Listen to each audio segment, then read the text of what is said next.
दोस्तों जय हिंद। मैं हूं रवि शुक्ला और आप मेरे साथ देख रहे हैं द न्यू भारत।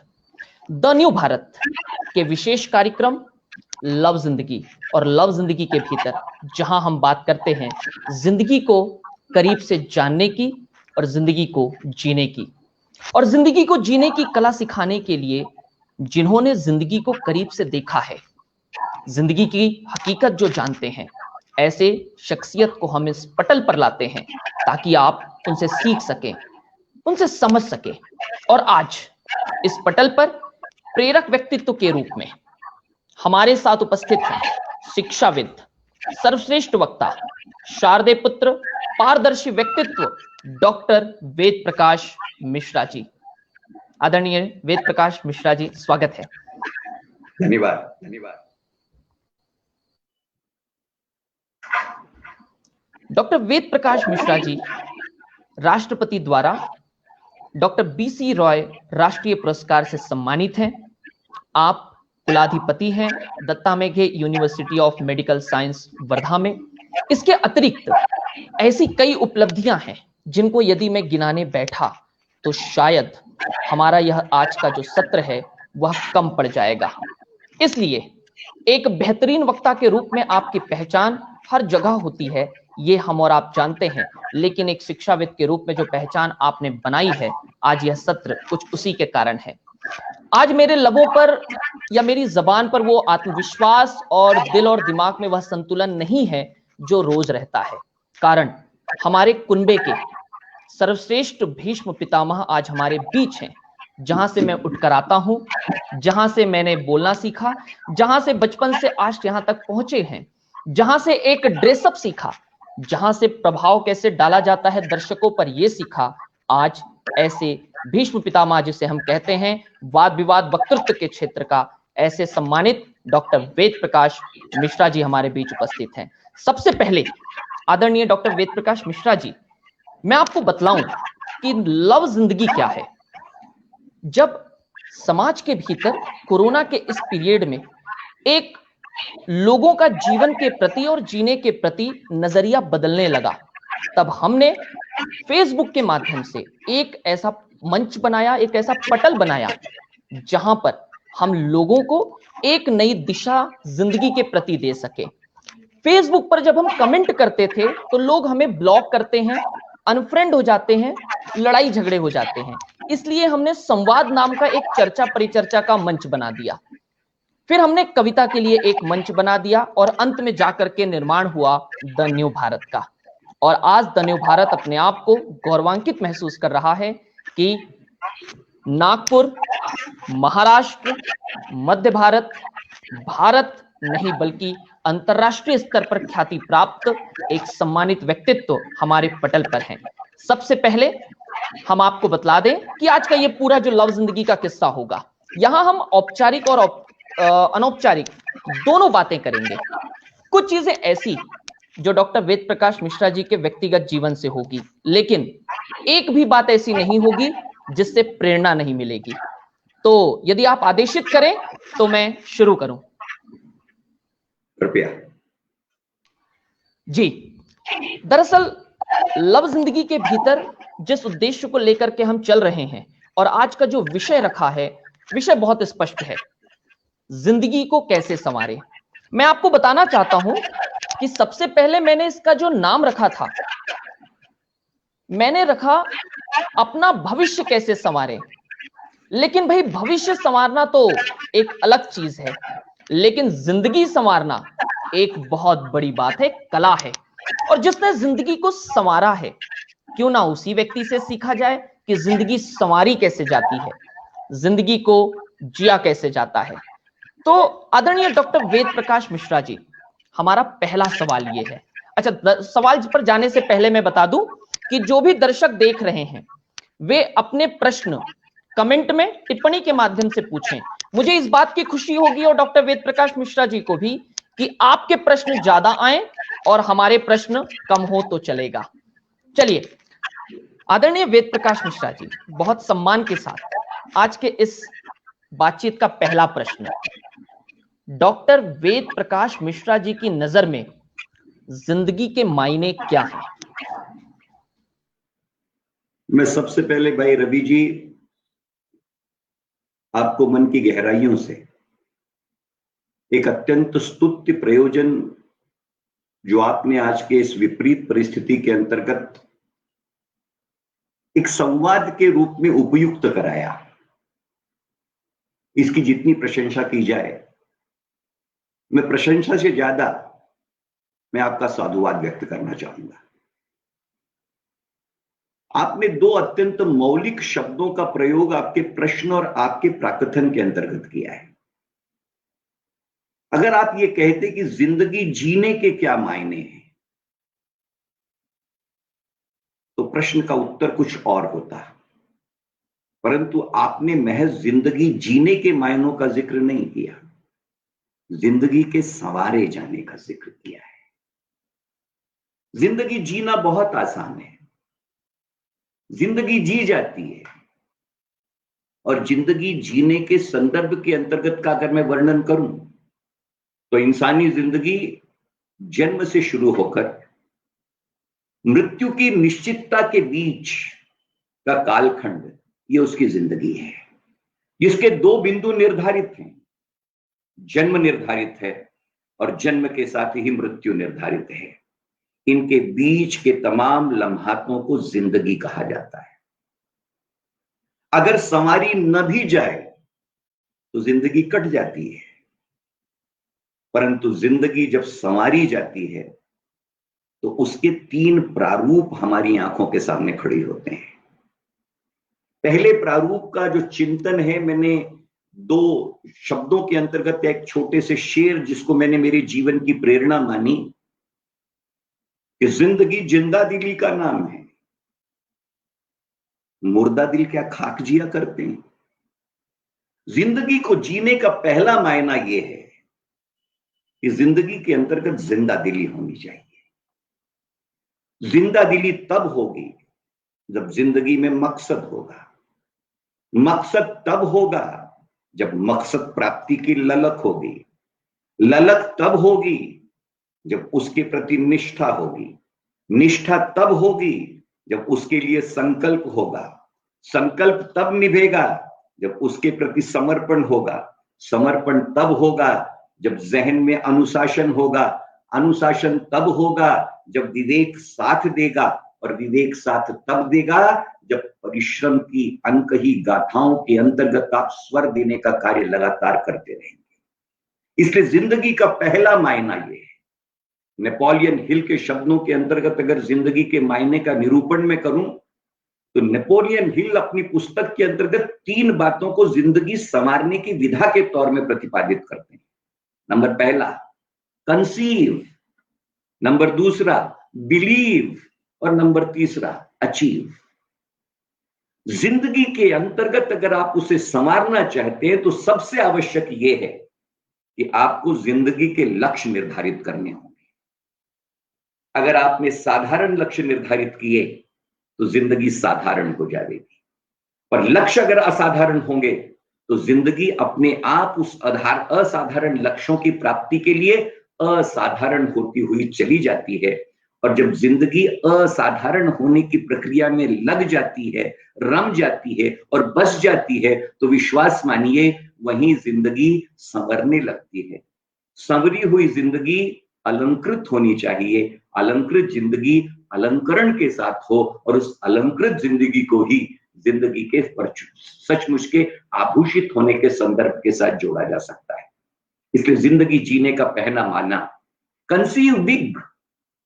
जिंदगी के अंतर्गत आसमान को खुली चुनौती देने का मन जब जिंदगी बना लेती है, और उसका निर्धार इन शब्दों में व्यक्त होता है कि ऐ आसमान, अपने अदब के साथ आंखों को नीचा कर, क्योंकि अब मैंने एतबार के साथ गर्दन ऊंची उठाई है। उस चिंतन के अंतर्गत बसने वाले अदम में विश्वास का धरातल, पर यह विश्वास अट्टहास न हो, और इसलिए उस विश्वास के अंतर्गत अपनी निष्ठा, वह निष्ठा जो निश्चित तौर के ऊपर में प्रेरणा का कार्य करे, प्रेरणा जो लगातार मन को आंदोलित करने की विधा को निर्माण करे, और चरे व्यक्ति चलने की प्रक्रिया क्रमशः उस दिक के प्रति, अचीव करने के प्रति समर्पण भाव के साथ जब जुट जाता है मनसा वाचा कर्मणा से, तब विश्वास मानिए मुश्किलों को मात करने का मादा अपने आप आ जाता है। इसलिए जिंदगी जीने का दूसरा मायना, जिंदगी तब तक नहीं संवरती जब तक हम और आप किसी आकस्मिकता का इंतजार करते हैं कि कुछ तो ऐसा हो जाएगा और मेरे पास प्राप्यता प्राप्त हो जाएगी। जिंदगी एक्सीडेंट नहीं है, जिंदगी हादसा नहीं है, जिंदगी केवल जुए का वह अड्डा नहीं है जिसके अंतर्गत लॉटरी के नाम पर जिंदगी की लॉटरी लग जाए ना। जिंदगी वो असबाब है जिसके अंतर्गत के लम्हात और पल एक बार गुजर जाने के बाद आपके और मेरे गुजर जाने तक वापस नहीं आते।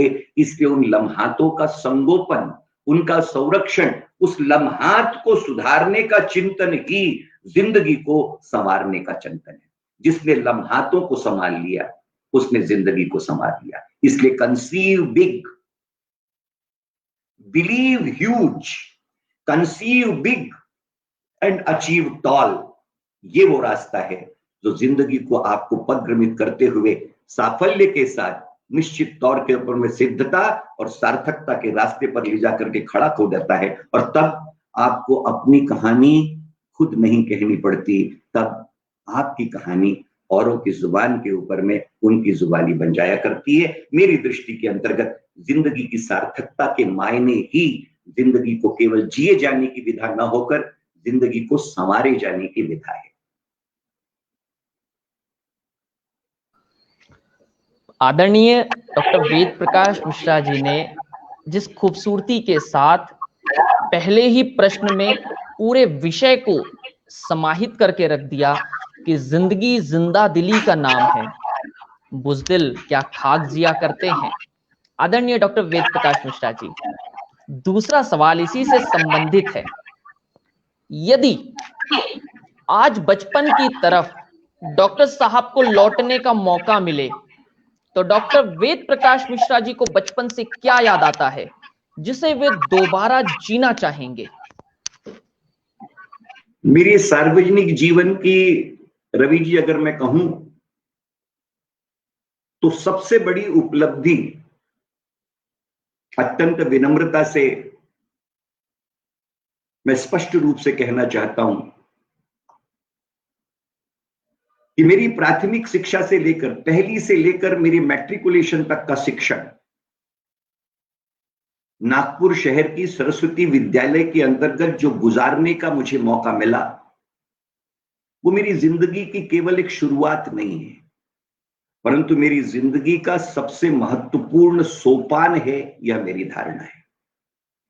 मुझे अगर नए सिरे से जिंदगी जीने का मौका मिला तो मैं फिर से मेरे उस बचपन की ओर लौटना चाहूंगा। मैं फिर से उस सरस्वती विद्यालय के उस प्रांगण में जाना चाहूंगा। मैं फिर से उस सरस्वती विद्यालय के अंतर्गत बने हुए उस सरस्वती मां के मंदिर के सामने खड़ा होना चाहूंगा। मैं फिर से उस 15 अगस्त के व्याख्यान की तरफ लौटना चाहूंगा जो 7 वर्ष के बालक ने 1962 के 15 अगस्त को उसी सरस्वती विद्यालय के प्रांगण के अंतर्गत मां सरस्वती का मानो प्रतीक स्वरूप मान करके निवेदित किया। और उसके बाद मां सरस्वती ने कभी भी उस बालक को उस वक्तव्य की निधानता के स्वरों की मानो स्वरांजलि अर्पित कर देने के बाद कभी पलटकर लौटकर देखने का मौका नहीं दिया। इसलिए मेरी जिंदगी की निर्मिति की वह एक आधार शिला, वह जिंदगी, मेरी जिंदगी की वह निर्माण स्थली है, ऐसी मेरी धारणा है। परंतु मेरी जिंदगी का सबसे बड़ा मकाम उस मेरे सरस्वती विद्यालय से पहले मैं फिर जहां लौटना चाहूंगा, मैं मुनव्वर राणा की उन पंक्तियों के माध्यम से लौटना चाहूंगा कि जहां पर वो कहते हैं कि मेरी ये ख्वाहिश है कि मैं फिर से फरिश्ता हो जाऊं, इस कदर मुझे लिपटा ले कि मैं फिर से बच्चा हो जाऊं। मैं लौटना चाहता हूं तो मेरी मां की गोद में लौटना चाहता हूं। नए सिरे से जिंदगी जीना चाहता हूं तो मेरे मां के उस आंचल के नीचे एक बार जाना चाहता हूं। मैं फिर से उस मां का बच्चा होना चाहता हूं। मैं फिर से उस मां की उंगली पकड़ना चाहता हूं। मैं फिर से उस मां के हृदय के साथ जुड़कर जिन हृदयों के स्पंदनों ने मुझे जीने की प्रेरणा देते हुए जीवन जीने का सलीका सिखा दिया, इसलिए मेरी जिंदगी की 2 माएं हैं जिनकी गोद में मैं अपने आप को अत्यंत सुरक्षित पाता हूं। एक मेरी वो माँ जिसकी कोख से जन्म लेने का सौभाग्य मैंने प्राप्त किया, जिसने मुझे जिंदगी के सारे दौरों के ऊपर में ला करके खड़ा किया, और मेरा सरस्वती विद्यालय का वो प्रांगण जो मेरी दूसरी माँ है। मैं इन दो माताओं की गोद में अगर मौका मिला, ईश्वर ने मौका दिया, तो जरूर मैं उनकी गोद में लौटना चाहता हूं। वही मेरी जिंदगी का सबसे बड़ा सुकून है, वही मेरी जिंदगी की आद्यशिला है, और वही मेरी जिंदगी की आधारशिला है। आज मेरी माँ हयात में नहीं, इसलिए उसकी गोद में मैं लौट पाऊं ऐसा कोई कारण नहीं, परंतु मेरे सिर पे लगी हुई ये टोपी वेद प्रकाश मिश्रा के गंजेपन को छिपाने का प्रारूप नहीं है। मेरी माँ के गुजर जाने के बाद 10वीं विधा को पूरा कर लेने पर, सिर को मुड़ाने के बाद में मैंने टोपी लगाई, और एकाएक मुझे ऐसा लगा कि मेरी माँ मेरे सामने मूर्त रूप में खड़ी है, और उन्होंने मुझसे इतना ही कहा, स्वर के अंतर्गत सुनाई आया कि पप्पू, ये हमने अपने 2 हाथ इस टोपी के रूप में तुम्हारे सर पे रखे हैं, इसे लगाए रखना। मैं उस मेरी माँ की स्मृति को मेरे सर के ऊपर में लगाए फिरता हूँ। यही मेरी जिंदगी की लौटने की सबसे बड़ी आधारशिला है। मैं उस माँ की गोद में एक बार फिर से अपने आप को महसूसियत की दुनिया में बांधना चाहता हूँ, और मेरी उस पाठशाला के ऋण की अदायगी के नाम पर फिर से उस बचपन के साथ नए सिरे से जीना चाहता हूँ। ये मेरी 2 तमन्नाएं हैं, और काल्पनिकता के तौर पर क्यों ना हो, ये मेरी जिंदगी की हसरत है। यानी जिंदगी के भीतर हर एक व्यक्ति के लिए जो सिर्फ कहा जाता है, लेकिन आज उसे समझना पड़ेगा कि विद्यालय और माँ, ये दोनों विद्यार्थी को और बालक को न सिर्फ संवारते हैं, बल्कि जिंदगी की सांस देने के अलावा उन्हें निखारते, उन्हें आगे बढ़ाने का काम भी करते हैं। आदरणीय डॉक्टर वेद प्रकाश मिश्रा जी के बारे में मैं बताऊं तो जब हम 2006 में पहली बार इनसे मिले और इनका एक अद्भुत भाषण, और भाषण के बाद में इनके हाथों से पुरस्कृत होना, 2006 से 2013 तक न जाने ऐसे वर्ष में कितने आयोजन होते वाद विवाद स्पर्धा के, जहां पर हमारी एक ख्वाहिश होती कि डॉक्टर वेद प्रकाश मिश्रा भैया यदि आएंगे, उनके हाथ से पुरस्कार मिलेगा, उनकी नजरों में नजरें डालकर आशीर्वाद मिलेगा, शायद वो बहुत बड़ी चीज होगी। लेकिन इसके बियॉन्ड, इससे अलग, डॉक्टर साहब हम एक चीज जानना चाहते हैं, क्या हम ये मान लें कि डॉक्टर वेद प्रकाश मिश्रा बनने से पहले वेद प्रकाश जी, या आपने अभी कुछ देर पहले बताया पप्पू जी, बचपन में किताबों के साथ ही जुड़े रहते थे, या मस्ती करना, बाहर निकलना, खेलना, बंक मारना, ऐसी भी कुछ चीजें आपकी जिंदगी में बचपन के कुछ अंग रहे हैं? देखिए रवि जी, मुझे स्पष्ट रूप से स्वीकार करने में कहीं कोई झिझक नहीं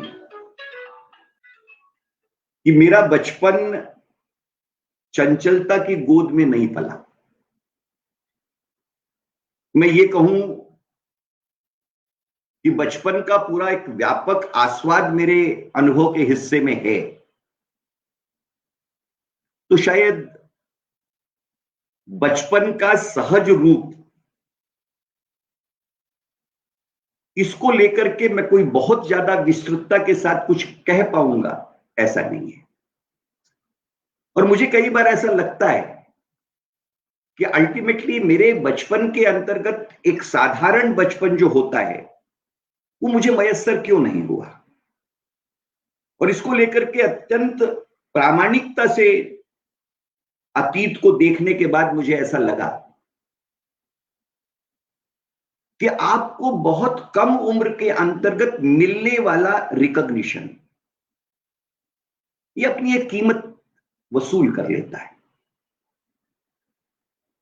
अत्यंत मैं कदाचित दूसरे वर्ग का विद्यार्थी रहा हूंगा 1962 में।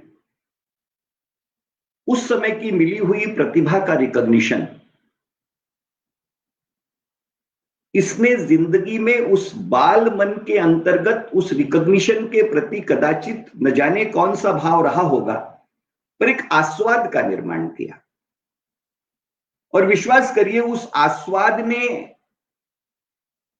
उस कच्ची उम्र से ही मानो जिम्मेदारी के एहसासों का न जाने कौन सा रंग रंगा, कि सचमुच बचपन का जो आह्लादित स्वरूप है वो मेरे हिस्से में आया, ऐसा मुझे नहीं लगता। परंतु फिर भी जैसा आपने कहा कि मैं ये कहूं कि मैंने गिल्ली डंडा कब खेला, मुझे याद नहीं। मैं ये कहूं कि मैंने पतंग कब उड़ाई, मुझे याद नहीं। मैं ये कहूं कि मैंने बचपन के अंतर्गत बसने वाली मस्खरियां कब की, मुझे याद नहीं।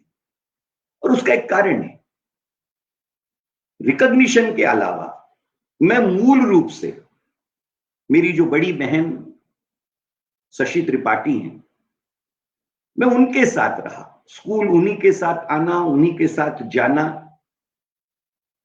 तो उनके साथ में होने के कारण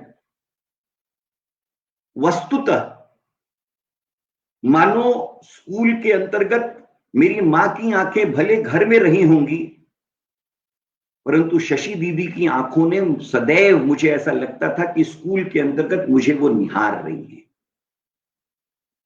और शायद इसलिए कह रहा हूं कि मैं अधिकार वाणी से अगर ये कहना चाहूंगा तो शायद वो अतिशयोक्ति लगेगी, परंतु शायद सार्वजनिकता के रिकॉग्निशन के एहसासों ने निश्चित तौर के ऊपर में अकाउंटेबिलिटी का कुछ न कुछ पुट, जिसे मैं बैक ऑफ द माइंड के अंतर्गत कहूंगा, डाला। और वो पूरे स्कूल के कालखंड के अंतर्गत, मतलब मैं विनम्रता से कहूं कि कल ही मैं मेरे सबसे लघु भ्राता ब्रिगेडियर प्रमोद मिश्रा से बात कर रहा था और उन्होंने एक वाकया बनाया, मेरे से 10 साल छोटे हैं। जब वो पहली में प्रवेशित हुए तो उस समय मैं मैट्रिक में था, और बोलते बोलते वो एक बात बता गए कि बोले भाई साहब, हमने तो वो आलम देखा है कि जब मैं पहली में प्रवेशित होने के लिए गया तो सरस्वती विद्यालय के हेडमास्टर भारद्वाज सर ने कहा कि ये प्रमोद नहीं है, ये वेद प्रकाश का नया रूप एक नए सिरे से हमें स्कूल में मिला। तो मैं कहना ये चाहता हूं, इसमें मेरी उपलब्धि है, इसे आप अन्यथा ना लें। मैं हमेशा कहता हूं, लोक मन और हमारे शिक्षकों का मन उदार होता है जिसके अंतर्गत विद्यार्थियों को वो सहजता के साथ बसा लेते हैं। इसलिए ये कोई मेरी उपलब्धि का हिस्सा है या मैं उसके अंतर्गत किसी अतिशयोक्ति का रंजन कर रहा हूं, कृपया इसे इस रूप में न लिया जाए। परंतु इस सारी वस्तु स्थिति ने जो एक मान्यता प्रदान की, जो उस मान्यता के प्रति एक अकाउंटेबिलिटी, जवाबदेही का भाव निर्माण किया, उस जवाबदेही के तहत सचमुच उम्र से पहले निश्चित तौर के ऊपर में मैं बूढ़ा हो गया, ये कहने में मुझे कहीं कोई अतिशयोक्ति नहीं है। इसलिए जीवन की बहुत अधिक चंचलता के साथ मेरा साक्षात्कार इस पूरी जिंदगी में नहीं हो पाया, और अगर ये कमी है तो इस कमी के साथ मैंने जिंदगी गुजारी है, परंतु ये कमी मुझे आज तक कभी खली नहीं, ये कहने में भी मुझे, और इसे लेकर केवल खली नहीं, कोई खलबली मेरे मन के अंतर्गत नहीं है। मैं तो ये मान करके चलता हूं कि कदाचित वो फॉर्मेटिव स्वरूप ही था जिसने जमीन इतनी पुख्ता कर दी कि उस पर आगे की चीजें और आगे की ईंटें सहजता से जोड़ पाया। ये मेरे लिए उन लोगों की क्रियाशीलता का संदर्भ था, इसलिए वास्तविक क्रेडिट उन्हें जाता है, ये कहने में भी मुझे कहीं कोई झिझक नहीं। आदरणीय डॉक्टर वेद प्रकाश मिश्रा जी ने बहुत ही नम्रता और शालीनता के साथ हमें इस बात का एहसास करा दिया कि यदि आप पर जिम्मेदारी का भाव आ जाए और यदि कोई विश्वास कर ले और आपको जिम्मेदार मानने लगे, तो आपका ईमानदार हो जाना उस जिम्मेदारी के प्रति बहुत अनिवार्य हो जाता है। और सही रूप में जब एक छोटा भाई किसी विद्यालय में प्रवेश करे और उनका बड़ा भाई वहां से पढ़कर निकला हो, तो एक जिम्मेदारी का भाव जो पिछला भाई बना करके गया है वो छोटे भाई पर यकीनन रहती है। मैं इसी के साथ में जुड़ा हुआ एक सवाल और जानना चाहूंगा।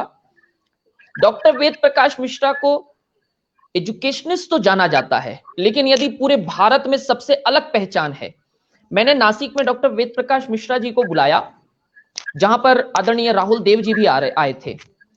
राहुल देव जी को दोपहर में निकलना था, दोपहर नहीं, सुबह निकलना था। जैसे ही उन्हें पता चला कि वेद प्रकाश जी आ रहे हैं, मैं मुंबई तो शाम तक भी पहुंचा तो मुझे विमान मिल जाएगा, लेकिन वेद को सुनने का मौका शायद दोबारा जल्दी नहीं मिलेगा। उन्होंने गाड़ी को मुझसे कहा कि आप गाड़ी को विलंब से मंगाइए, हम पहले चलेंगे, वेद जी को सुनेंगे और उसके बाद आगे बढ़ेंगे। और उसके बाद जो भी चीजें हुई उसके भैया कुछ साक्षीदार हैं, लेकिन मैं जानना चाहता हूं कि वेद प्रकाश मिश्रा जी के जीवन में पहले भाषण का तो आपने जिक्र कर दिया, 1962 में आया, लेकिन कैसे आया, किस रूप में आया, और उसके साथ जुड़ा कोई वाकया या अनुभव, ताकि अन्य लोग ये जान पाएं कि वेद प्रकाश मिश्रा जिस वक्ता के रूप में जाने जाते हैं उसके पीछे मकसद क्या रहा है। जी देखिए, सबसे पहले आपने जिस घटना का जिक्र किया, मैं मेरे बंधुवर भाई राहुल जी का हृदय से साधुवाद व्यक्त करना चाहता हूं। और कदाचित उनके उस व्यक्तिमत्व ने ये हम सबके सामने उदाहरण रखा कि जो लोग जितने अधिक बड़े होते हैं वे कितने विनम्र होते हैं। और इसलिए मैं निश्चित तौर पर राहुल भाई की विनम्रता का सदैव कायल था और कायल रहूंगा। जैसा मैंने कहा कि मेरा पहला व्याख्यान स्कूल में 15 अगस्त का जो कार्यक्रम होता है, उस कार्यक्रम के अंतर्गत प्राइमरी स्कूल से एक बच्चे को व्याख्यान करना होता है। ये स्कूल की परंपरा थी, एक प्राइमरी स्कूल का बोलेगा, एक सेकेंडरी स्कूल का बोलेगा, एक हायर सेकेंडरी विभाग से बोलेगा। अब मेरा चयन क्यों किया गया ये मुझे नहीं मालूम, और इसका कारण मैं नहीं बता पाऊंगा कि भाई मुझे ही क्यों, मैं तो पहली का विद्यार्थी था। परंतु चयन किया गया, और चयन किए जाने के बाद में जो पहला व्याख्यान देने का सद्भाग्य मुझे प्राप्त हुआ, मैं कभी नहीं भूलूंगा। उस व्याख्यान की पूरी स्क्रिप्ट मेरे आदरणीय पिताजी माननीय गंगा प्रसाद मिश्र जी ने लिखी थी, और उस स्क्रिप्ट को व्यक्त करते समय निश्चित तौर के ऊपर में जो अभिव्यक्ति के भाव के साथ वो व्यक्त हुई उसे सराहा गया। और उस पहले ही व्याख्यान ने स्कूल के अंतर्गत दो चीजों के कारण, मैं पहली का विद्यार्थी था, दूसरा उस व्याख्यान का निश्चित तौर के ऊपर में जो स्वरूप रहा होगा वो तारीफ के योग्य रहा होगा। यही कारण था कि उसने सचमुच में एक ब्रेक थ्रू दिया, एक पहचान दी। और मानो उसके बाद में जब तक 11 साल उस विद्यालय के अंतर्गत रहा, ऐसा कोई 15 अगस्त का कार्यक्रम नहीं हुआ, ऐसी कोई 26 जनवरी का कार्यक्रम नहीं हुआ जिस दिन उस प्रांगण ने वेद प्रकाश मिश्रा को भाषण देने का और उसे ग्रहण करने का मन न बनाया। एक इसी के कारण स्कूल की तमाम वो प्रतियोगिताएं जिनके अंतर्गत भाग लेने का सौभाग्य मुझे प्राप्त हुआ है, और उस समय जो जमाना था, वो जो ट्रॉफीज मिला करती थी, शील्ड्स हुआ करते थे, वो बड़े बड़े स्वरूप के हुआ करते थे। मुझे अभी भी याद है कि विदर्भ प्रांतीय स्कूल की अंतर शालेय वाद विवाद स्पर्धा के अंतर्गत जो मुझे पहले पुरस्कार में शील्ड प्राप्त हुई थी, उस शील्ड की ऊंचाई मेरी आधी ऊंचाई के बराबर थी। और उस शील्ड को उठाना मतलब it was a very difficult preposition. परंतु उन पुरस्कारों के प्राप्ति के साथ स्कूल में प्रांगण में असेंबली हुआ करती थी, जिसमें सारे विद्यार्थी खड़े हुआ करते थे प्रार्थना के पहले। उस असेंबली के अंतर्गत उस पुरस्कार वितरण की घोषणा होती थी, और उस पुरस्कार विजेता को स्कूल के प्रांगण की उस असेंबली के सामने बुला करके हेडमास्टर उसकी पीठ थपथपा करके उसे सम्मानित करते थे। अपने आप में इतना बड़ा मोटिवेशन था, इतना बड़ा रिकॉग्निशन था कि सचमुच में आप स्कूल की असेंबली के सामने बुलाए जाकर के आपकी पीठ थपथपाई जा रही है। मैं वो वाकया कभी नहीं भूल सकता कि मैं 6वीं या 7वीं में रहा हूंगा, कदाचित शायद 1967-68 की बात है, तो संभवतः मैं 6वीं या 7वीं का विद्यार्थी रहा हूंगा। विदर्भ प्रांत पर सिलेक्शन हो जाने के बाद में राज्य की स्पर्धा थी, पूना के अंतर्गत उसका आयोजन हुआ था। विदर्भ स्तर का आयोजन वर्धा में था, जहां पिताजी मुझे साथ में लेकर गए थे, लेकिन पूना मैं अकेला गया। अकेला जाने के बाद में वहां भी पुरस्कार, प्रथम पुरस्कार मिला। मैं वापस लौटा। आप आश्चर्य करेंगे, उस समय कोई कम्युनिकेशन के साधन नहीं थे, परंतु मेरे हेडमास्टर साहब ये जानते थे कि मैं महाराष्ट्र एक्सप्रेस से लौटने वाला हूं, और चूंकि पिताजी को स्टेशन पर आने में देर हुई, उसके पहले ही गाड़ी आकर के मैं निकला, और मैं हतप्रभ था कि मेरे स्कूल के हेडमास्टर 2 शिक्षकों के साथ मुझे स्टेशन पर रिसीव करने के लिए खड़े थे। उस समय कोई दूसरा वाहन नहीं था। हम लोग ये साइकिल रिक्शा के अंतर्गत मुझे उन्होंने बिठाया। कोई साधन नहीं था कि मैं घर फोन कर पाऊं, कोई फोन नहीं था, कोई साधन नहीं था। वहां से वो मुझे सीधा स्कूल लेकर के आए। स्कूल लेकर के आने के बाद में वहां पर स्कूल की असेंबली हुई, वहां मेरा सत्कार हुआ, और इस सत्कार के आनंद की बात जाने दीजिए। कुछ देर बाद पिताजी लेने के लिए पहुंचे। ढूंढा होगा, इधर उधर नहीं मिल पाया, क्योंकि मैं तो हेडमास्टर साहब के द्वारा स्कूल ला लिया गया था। उन्होंने पूछा, टीटी से पूछा, बाबूजी बताते हैं, टीटी से पूछा कि भाई ऐसा एक बच्चा आया था क्या। लकीली उस समय जो एयरबैग मेरे पास में थी वो लाल और हल्के नीले रंग की थी। उन्होंने कहा एक छोटा सा बच्चा था, और मेरी ऊंचाई बहुत कम थी रवि जी, हाइट में बहुत कम हाइट थी मेरी, छोटा बच्चा था, लाल और नीले रंग की एयरबैग थी। पिताजी उस एयरबैग के माध्यम से मैं पहुंच गया हूं। वहां से घर आए, घर नहीं पहुंचा था, किसी को नहीं मालूम कि मैं कहां हूं। घर में चिंता का वातावरण कि अगर पहुंच गया है तो आया क्यों नहीं, हड़कंप मचा हुआ है। और इसके बाद मैं शशि दीदी के साथ उस पूरे समापन के बाद में जब हम घर पहुंचे हैं और शशि दीदी ने जब वाकया बताया है, तो मैं आज भी कहता हूं कि मेरी माँ के आंख से छलकते हुए वो आनंद के आंसू, मेरे पिताजी की आंख से छलकते हुए आनंद के आंसू, ये मेरी धरोहर है। और वही उसी धरोहर ने मुझे जीवन के अंतर्गत वक्तव्य इस स्वरूप को लेकर, और मेरी माताजी जो हमेशा कहा करती थी कि बेटा तुम्हारे मुंह के अंतर्गत, तुम्हारी जिह्वा पर सरस्वती का वास है। सरस्वती के मंदिर के सामने से शुरू हुआ प्रवास, माँ के आशीर्वाद में जो कहा कि बेटा तुम्हारी जिह्वा पर सरस्वती का वास है, मैं उसी की आराधना का आराध्य दैवत मानकर एक छोटी सी पूजा अर्चना करने वाला याचक हूं। और मेरी उस याचना को माँ सरस्वती ने, मेरी माँ के आशीर्वाद ने इस रूप में कायनात तक प्रस्तुत करने का सौभाग्य मुझे दिया। ये उनके आशीर्वाद का फल है, ऐसी मेरी धारणा है, और ये उसी की थाती है, ये मेरी भावना है। यानी जो दर्शक हैं और जो बाद में देखेंगे, जिंदगी के जो विभिन्न आयाम डॉक्टर वेद प्रकाश मिश्रा जी के जीवन से हमें प्राप्त हो रहे हैं। बचपन में जिम्मेदारी का भाव, माता के प्रति समर्पण, विद्यालय के प्रति समर्पण हमें दिखाई दिया। अब एक बहुत अहम सवाल मैं पूछने जा रहा हूं।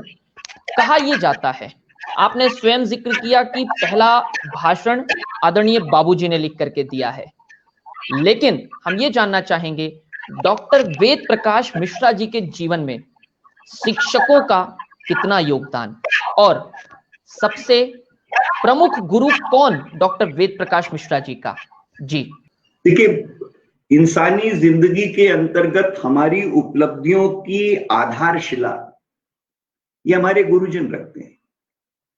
मैं अत्यंत विनम्रता से कहना चाहूंगा, जिंदगी को सचमुच में स्थापत्य देने का कार्य ये आपके शिक्षक करते हैं। मैं 3 चीजों को आपके सामने स्पष्टता से रखना चाहूंगा।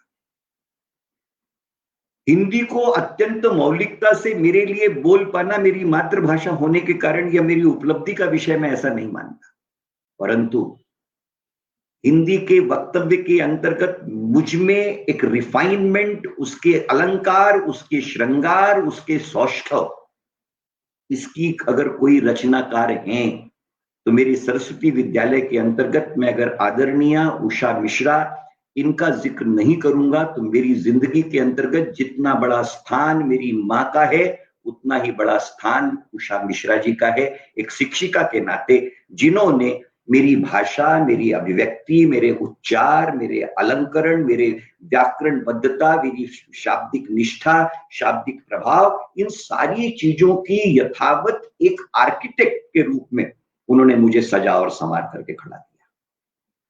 मैं दूसरा आपके सामने चिंतन करना चाहूंगा। मैं फिर विनम्रता से कहूंगा, अंग्रेजी में कहे गए वाक्य के अंतर्गत अगर थोड़ा सा भी ग्रामर का खटका होगा तो वेद प्रकाश मिश्रा के कानों में खटकता है। इतनी जबरदस्त अंग्रेजी की व्याकरण निष्ठा मेरी मां अंग्रेजी नहीं जानती थी।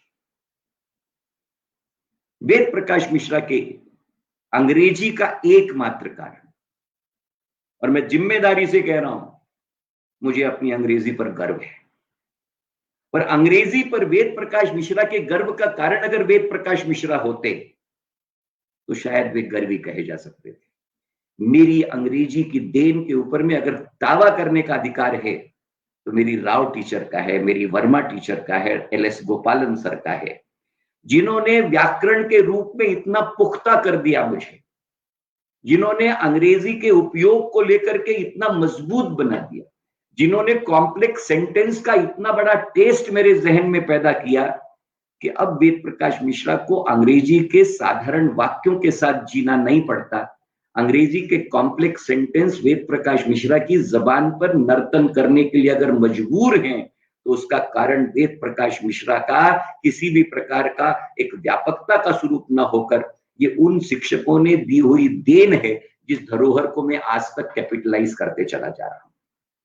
मैं तीसरा आपसे निवेदन करना चाहता हूं, मराठी की शब्दावली के हिंदी भाषी होने के बावजूद किए जाने वाले उच्चार, मराठी के व्याकरण की व्याकरण निष्ठा, मराठी के उच्चार, अनुस्वार, हलंत, विभक्ति, प्रत्यय, इनका उपयोग जिस अधिकार वाणी के साथ में वेद प्रकाश मिश्रा कर पाते हैं, और मराठी भाषियों को भी इस संभ्रम में वेद प्रकाश मिश्रा डाल देते हैं की नाही हो, वेद प्रकाश मिश्रांची मातृभाषा किंबहुना कदाचित मराठीच आहे असं जाणवतं।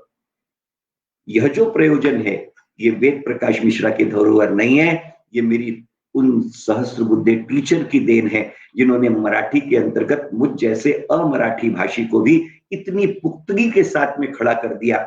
इसलिए भाषाओं के अलंकरण, भाषाओं की शुद्धता, भाषाओं का व्याकरण, भाषाओं की व्याप्ति, भाषाओं के शब्दों की पकड़ और भाषाओं के शब्दों के अंतर्गत अलंकरण के छंदों के साथ में व्यक्त होने वाला कलरव, ये वेद प्रकाश मिश्रा का करिश्मा नहीं।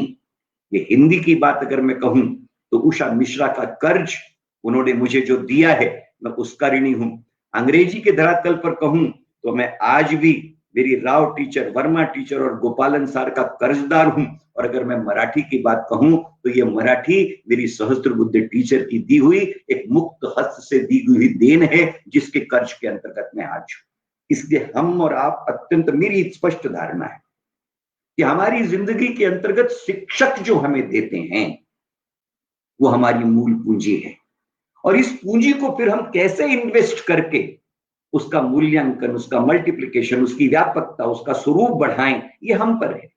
परंतु मूल पूंजी, जिस तरीके से संस्कारों की मूल पूंजी परिवार देता है, उसी तरीके से ज्ञान की मूल पूंजी ये शिक्षक देते हैं। और इसलिए शिक्षक ही हमारी जिंदगी की नींव के केवल नींवकार नहीं, वो हमारी जिंदगी के शिल्पकार हैं।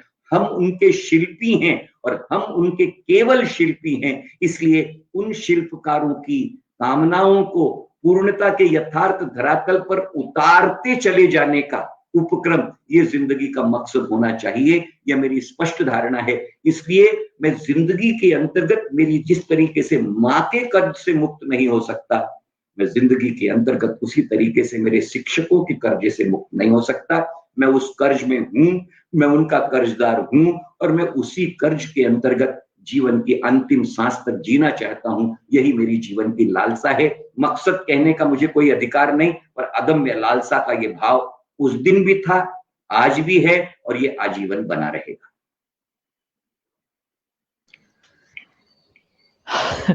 किसी प्रकार शब्द नहीं है जिस प्रकार से एक इतना प्रभुत्व व्यक्ति अपने स्कूल के टीचर, अपने विद्यालय के teacher Usha Mishra ji, Rao madam, Verma madam, गोपालन सर, सहस्त्रबुद्धे मैडम को नाम के साथ आज भी याद रखते हैं, तारीख के साथ में भाषण याद रखते हैं और उनके प्रति जो कृतज्ञता का भाव व्यक्त करते हैं।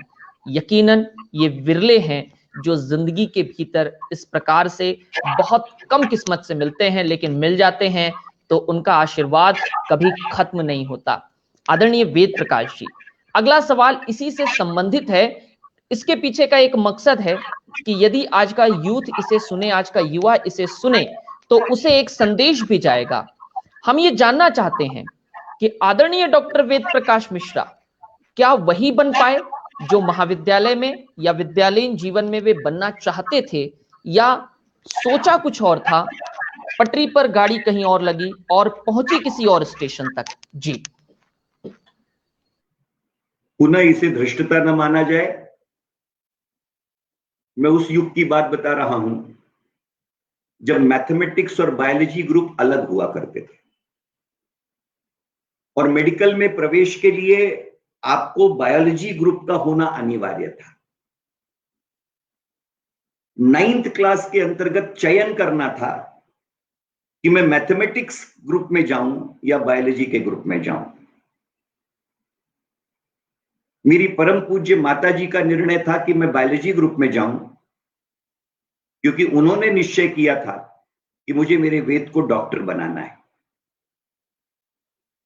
मेरा स्कूल मुझे बायोलॉजी ग्रुप में छोड़ने के लिए तैयार नहीं था, क्योंकि बायोलॉजी के अंतर्गत डिस्क्रिप्टिव सब्जेक्ट होने के कारण कुछ नंबर गणित से कम मिलने की संभावना थी और स्कूल आशंकित था कि अगर बायोलॉजी ग्रुप में मैं जाऊंगा और कहीं कुछ नंबर कम पड़े तो मैं गुणवत्ता यादी के अंतर्गत मेरा नाम अगर नहीं रहा तो we will be losing a meritorious position in the school.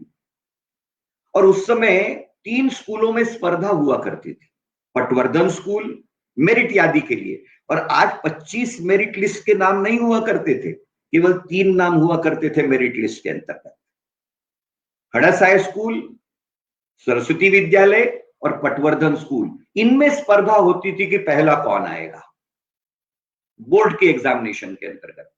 इसलिए हेडमास्टर साहब ने, मैंने जब कहा कि साहब मेरी मां ने कहा है कि मुझे बायोलॉजी ग्रुप में जाना है, हेडमास्टर साहब ने इनकार कर दिया कि नहीं, हम तुमको बायोलॉजी ग्रुप नहीं दे सकते, क्योंकि उससे अगर हम बायोलॉजी ग्रुप लोगे तो हमारी मेरिट की पोजीशन में आपका नाम अगर नहीं आया तो हमारा नुकसान होगा। अड़चन मेरी ये थी कि माँ कहती थी कि बायोलॉजी ग्रुप में जाना है और हेडमास्टर साहब देने को तैयार नहीं थे।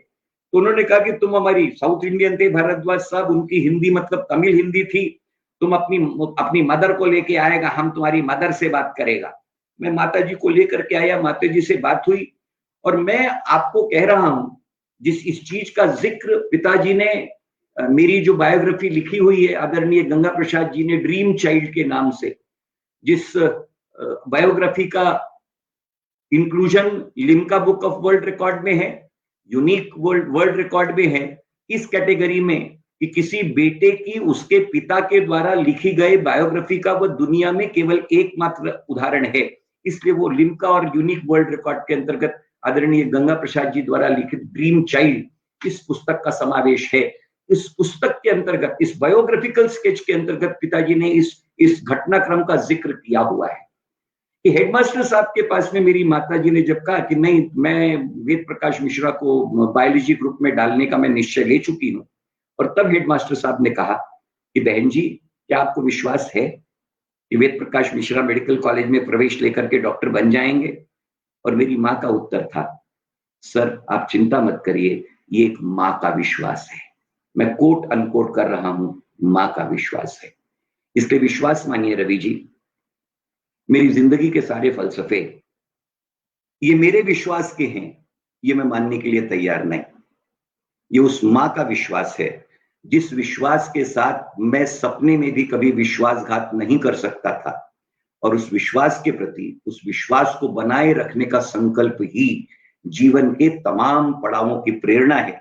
इसलिए मैं जो कुछ आज हूं वो जिस प्रेरणा स्तंभ पर खड़ा है, मेरे पिता का आशीर्वाद और मेरी माँ की प्रेरणा, मेरी माँ का वो अदम्य विश्वास जो उन्होंने 1969 के अंतर्गत व्यक्त किया था वह विश्वास मेरी थाती है, वह विश्वास मेरी धरोहर है और मैं केवल उसका कस्टोडियन हूं।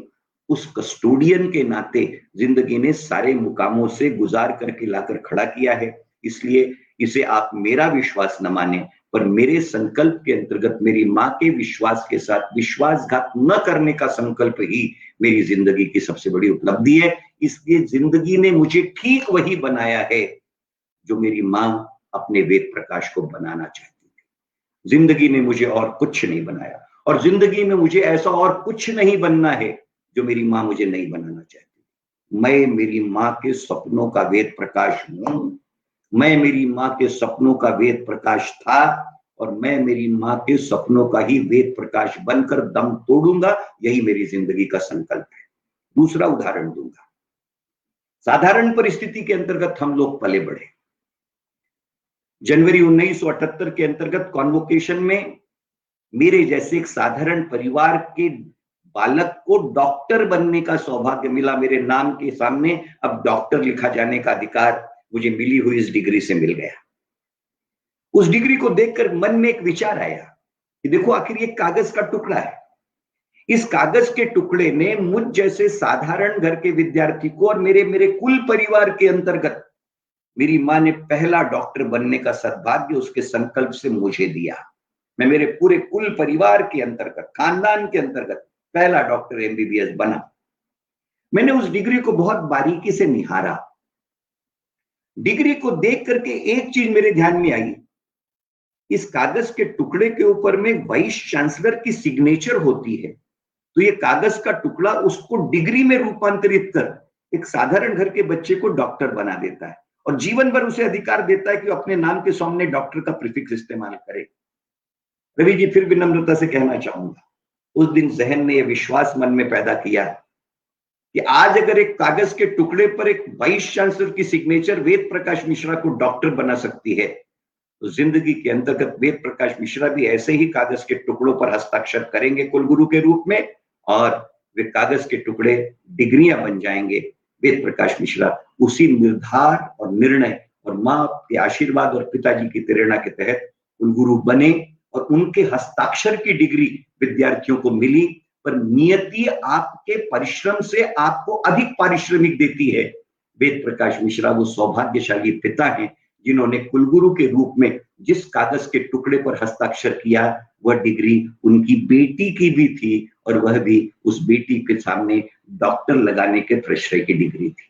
नियति देती है, पारिश्रमिक उसके साथ अगर जुड़े तो नियति उदार हाथों से देती है और नियति के उदार हाथों का बेनिफिशियरी अगर आप कहें तो इसे विनम्रता से स्वीकार करने में मुझे कहीं कोई आपत्ति नहीं है। निर्धार पल्लवित होते हैं, पुष्पित होते हैं और फलित होते हैं। ये मैं अब निश्चित तौर के ऊपर में युवा पीढ़ी को कहना चाहूंगा। तो निश्चय मन में पैदा कर, कायनात तेरे निश्चय के सामने झुकेगी। तुझे अपने मन के अंतर्गत अदम्य साहस पैदा कर, कायनात तुझे नमन करेगी। मैं उस दुष्यंत कुमार की पंक्तियों को मेरी युवा पीढ़ी के मन को आंदोलित करने के लिए मेरा उदाहरण देने की कोई मेरी कारण और औकात नहीं, परंतु कहना चाहूंगा कि जिस तरीके से दुष्यंत कुमार ने कहा था कि कौन कहता है कि आसमान में सुराख नहीं हो सकता, अरे एक पत्थर तो तबीयत से उछालो यारो।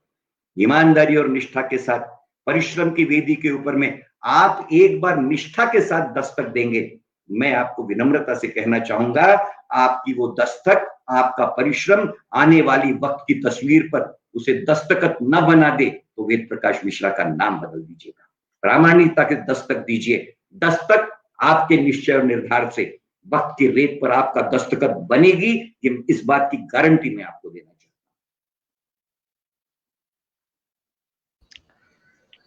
हूं। आदरणीय डॉक्टर वेद प्रकाश मिश्रा जी ने जिस प्रकार से अपना उदाहरण दे करके पहले डॉक्टर बनने के लिए मां का सपना और मां के विश्वास पर खरा उतर करके वाइस चांसलर की हस्ताक्षर देखने के बाद उसका सपना संजोया और आज वे चांसलर के पद पर। और मैं दर्शकों को बतलाना चाहता हूं कि आदरणीय doctor Ved Prakash Mishra ji medical council of India के चेयरमैन रहे हैं। जो सपना उन्होंने देखा था वो सपना एक तरफ जो मेडिकल विश्वविद्यालयों का निर्माण करने वाली संस्था है, आदरणीय वेद प्रकाश मिश्रा जी उसके प्रमुख कुर्सी पर, उसके चेयरमैन के पद तक पहुंचे, और मुझे बताते हुए बहुत खुशी हो रही है कि ऐसी भारत की कई विश्वविद्यालय हैं, मेडिकल विश्वविद्यालय, जिनके बायलॉज लिखने से लेकर, उनकी संकल्पना बनाने से लेकर, उन्हें साकार रूप देने तक डॉक्टर वेद प्रकाश मिश्रा जी का बहुत बड़ा योगदान है। मैं थोड़ा सा विषय आगे लेकर के जाना चाहता हूं, और व्यक्तिगत जीवन से बाहर आकर के मेरा सवाल है, जिंदगी जीना और जिंदगी संवार कर जीना, दोनों के भीतर कितना अंतर है? मैंने जैसा आपके प्रथम प्रश्न के उत्तर में ही एक स्पष्ट गोई के साथ इशारा करने का प्रयास किया, इसको लेकर आपके प्रश्न का औचित्य अगर मैं कहूं तो 4 पंक्तियों में शायद ज्यादा बेहतरीन तरीके से व्यक्त कर सकता हूं, जो बहुत सटीक मुझे लगती हैं कि यूं तो जीने के लिए लोग जिया करते हैं, लाभ जीवन का नहीं फिर भी लिया करते हैं, मौत से पहले मरते हैं हजारों लेकिन जिंदगी उनकी है जो मर के जिया करते हैं। इन संदर्भों के अंतर्गत एक सांकेतिक गहराई है। मराठी के अंतर्गत जो वाक्य जो संदर्भ कहा गया, मरावे परी कीर्ती रूपे उरावे। तीसरा संदर्भ, तेथे कर माझे जुळते। ये किस बात के द्योतक है? अगर केवल जिंदगी जी गई होती तो कोई उसका लेवा नहीं है, कोई उसकी दखल नहीं है, कहीं उसकी कोई स्वीकृति नहीं है। जिंदगी तो हर कोई जी लेता है। जिंदगी जीना ये कोई आरजू का विषय है, परंतु जिंदगी को मील के पत्थर के रूप में प्रतिपादित करने का संकल्प बनाकर life has to be studied with milestones and benchmarks. Milestone आकस्मिकता के साथ पैदा नहीं होते, बेंचमार्क्स एक्सीडेंटली निर्माण नहीं होते। चलता तो हर कोई है, परंतु हर कोई के चलने के बाद न जाने कुछ लोगों की चाल में ऐसा क्या होता है कि उनके कदम वक्त की तहरीर पर आने वाले समय की तकदीर की निर्मिति के लिए एक नए निशानों को अंकित कर देते हैं। कौन से वो पैर हैं, कैसे वो पैर हैं और क्यों वो पैर हैं? ये पैर उनके हैं जिन्होंने जिंदगी को सजाया है। ये पैर उनके हैं जिन्होंने जिंदगी को संवारा है। ये पैर उनके हैं जिन्होंने जिंदगी को अलंकृत किया है, झंकृत किया है, और केवल अलंकृत नहीं, जिंदगी को निश्चित तौर के ऊपर में एक नया आयाम दिया हुआ है। मैं इस बात को दार्शनिकता के साथ आपको आपके माध्यम से विनम्रता से लोगों तक पहुंचाना चाहूंगा। नारद मोह के अंतर्गत संवाद है ध्रुव और नारद का। ध्रुव को समझाते हुए नारद कहते हैं कि इंसानी जिंदगी के अंतर्गत 3 स्थितियां ऐसी पैदा की जा सकती हैं। सबसे पहली स्थिति साफल्य की। जिंदगी में सफलता जरूरी है, विफलता इतिहास में दर्ज नहीं होती, सफलता आवश्यक है। इसलिए पहली आवश्यकता यह कि सफलता को प्राप्त किया जाए, परंतु केवल सफलता यह एकाकी स्वरूप में मनुष्य को व्यापक स्वरूप में का निर्माण नहीं करती। सफलता का सातत्य होना चाहिए। जब सफलता सातत्यता के साथ प्राप्त होती है और प्राप्त की जाती है, तब वह सिद्धता में परिवर्तित हो जाती है। कि नहीं साहब, एक बार तो घटनाक्रम एक्सीडेंटल भी हो सकता है, नहीं हो, प्रत्येक बार, हर बार, इसलिए वह सिद्ध हुआ। परंतु सिद्धता भी जब लोकोपयोगी होती है, तब वह जाकर सार्थकता में रूपांतरित होती है। जीवन की जिंदगानी के 3 स्टेजेस हैं। जिंदगी को सफल बनाना जरूरी है, सफलता को सातत्यता में परिवर्तित करना जरूरी है, और यह सफलता और सार्थकता जो सिद्धता में बदलती है, उसे सार्थक बनाना जरूरी है। इसे भी दो भागों के अंतर्गत समझना होगा। सार्थक जिंदगी कब होगी? सार्थक जिंदगी तब होगी जब जिंदगी केवल अतुलनीय नहीं होगी। हमारी सारी जिद्दोजहद इसके अंतर्गत होती है कि हम अपनी जिंदगी को अतुलनीय बनाना चाहते हैं। ओह, ही इज यूनिक, अनकंपेरेबल।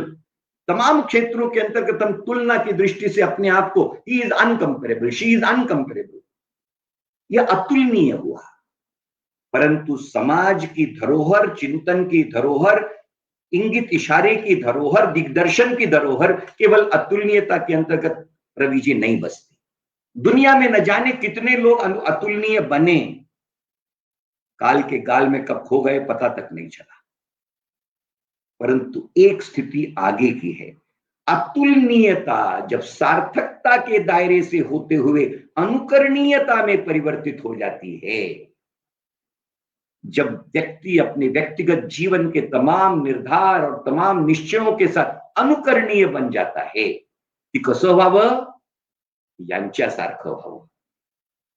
वह अनुकरणीयता का संदर्भ है, जिसे अंग्रेजी में आप कहते हैं कि when you become not uncomparable, when you don't become just invincible, but when you become exemplary and emulative, वह सार्थकता का चिंतन है। इसलिए अनकंपेरेबिलिटी जिंदगी की ललक हो सकती है, पर आने वाले वक्त की झंकार की झनक इस ललक में तब समाहित होती है जब वह अतुलनीयता से अनुकरणीय बन जाती है। जिंदगी वो मुकम्मल होनी चाहिए जो अतुलनीय तो हो, पर अतुलनीय से कहीं ज्यादा अनुकरणीय हो। आपके एक शब्द ने मेरे मन को जो सुकून दिया रवि जी, वह मैं कदाचित अनुकरणीयता के औचित्य को लेकर के आपसे इजाजत चाहता हूं। आपने कहा कि 2006 से लेकर के 2013 के कालखंड के अंतर्गत आप केवल मेरे अनकंपेरेबल होने से प्रभावित नहीं थे। पुरस्कार तो आपने भी न जाने कितने जीते, आप जीतते जीतते नहीं थके, और मैं आपको इन्हीं हाथों से पुरस्कार देते देते नहीं थका। आपने उस अतुलनीयता के रूप को स्वीकार केवल स्पर्धा के लिए किया होगा, पर जब लोग कहते हैं कि आम्हाला वेद प्रकाश मिश्रा सारखं बोलतं आलं पाहिजे, तब अनुकरणीयता की झलक होती है। और वह अनुकरणीयता नकल में नहीं होती, वह अनुकरणीयता भावना के साथ ऊंचाई को देखते हुए सदृश्य चिंतन को निर्माण करने की ललक और उसकी झलक के लिए जब लालायित हो जाती है, तब विश्वास मानिए मुझ जैसे साधारण आदमी को भी आप जैसे प्रेमी असाधारणता देने का औदार्य दिखाते हैं, और तब जिंदगी अतुलनीयता के दायरे से निकलकर अनुकरणीयता के दायरे में प्रवेश दे जाती है। तब वो केवल समाधान नहीं देती, वह आपको सार्थकता का चरम आनंद देती है, और यही जिंदगी की सबसे बड़ी वास्तविक उपलब्धता है, ऐसी मेरी धारणा है। मुझे मेरी जिंदगी के अंतर्गत आप जैसे प्रेमियों ने, आप जैसे साथियों ने भरघोष जिसे कहते हैं उस मात्रा के अंतर्गत दिया, मुझे लगातार मिलता रहा। मुझे मेरी अतुलनीयता पर कभी गर्व नहीं है, पर मुझे मेरी अनुकरणीयता के जिस रूप को लोगों ने स्वीकार किया, उसे लेकर मन में निश्चित तौर पर अत्यंत व्यापक समाधान है, अत्यंत व्यापक समाधान है। और सबसे अधिक समाधान मेरे जहन का ये है रवि जी, कि मेरे आदरणीय पिताजी, उन्होंने लिखा और बड़े गर्व से वो कहते हैं कि मैंने कभी मेरी जिंदगी के अंतर्गत मेरा विजिटिंग कार्ड नहीं रखा, और उनका पता और उनका विजिटिंग कार्ड वो केवल इतना लिखते हैं, Ganga Prasad Mishra, father of doctor Ved Prakash Mishra. इसके अलावा वो कुछ नहीं लिखते। मुझे इससे बड़े सर्टिफिकेट और इससे बड़ा दीक्षांत समारंभ मेरी जिंदगी में न हुआ, न हो सकता है, और मुझे और किसी सर्टिफिकेशन की जरूरत नहीं। ये कहने में मुझे कहीं कोई झिझक नहीं। इसलिए मुझे बहुत अच्छा लगता है कि जब उन्होंने उनकी पुस्तक ड्रीम चाइल्ड के लोकार्पण समारोह के अंतर्गत दावे के साथ में कहा कि मैंने और वेद प्रकाश की मां ने, हमने मिलकर एक वेद प्रकाश मिश्रा बना दिया। अब वेद प्रकाश भी दूसरा वेद प्रकाश बना लेंगे, ऐसी संभावना नहीं है। मैं समझता हूं जीवन का इससे बड़ा सर्टिफिकेशन किसी की जिंदगी में क्या मिल सकता था और मुझे वो मिला। इसलिए मैं इस बात के लिए समाधानी हूं कि उन्होंने मेरे जीवन कथन पर लिखी हुई उस ऑटोबायोग्राफी का नाम, जो एक पिता ने कदाचित उदार हृदय के साथ ड्रीम चाइल्ड लिखा होगा, जब वो कहते हैं कि ड्रीम चाइल्ड ने केवल ड्रीम नहीं, ड्रीम के बियॉन्ड भी चीजों को पूरा कर दिखाया है, मुझे इससे बड़ा और कोई किसी प्रकार का एंडोर्समेंट अब उसकी जरूरत नहीं महसूस होती। इसी के अंतर्गत मैं जीवन की धन्यता पर खड़ा हूं और यही मेरे लिए अत्यंत हर्ष का विषय है।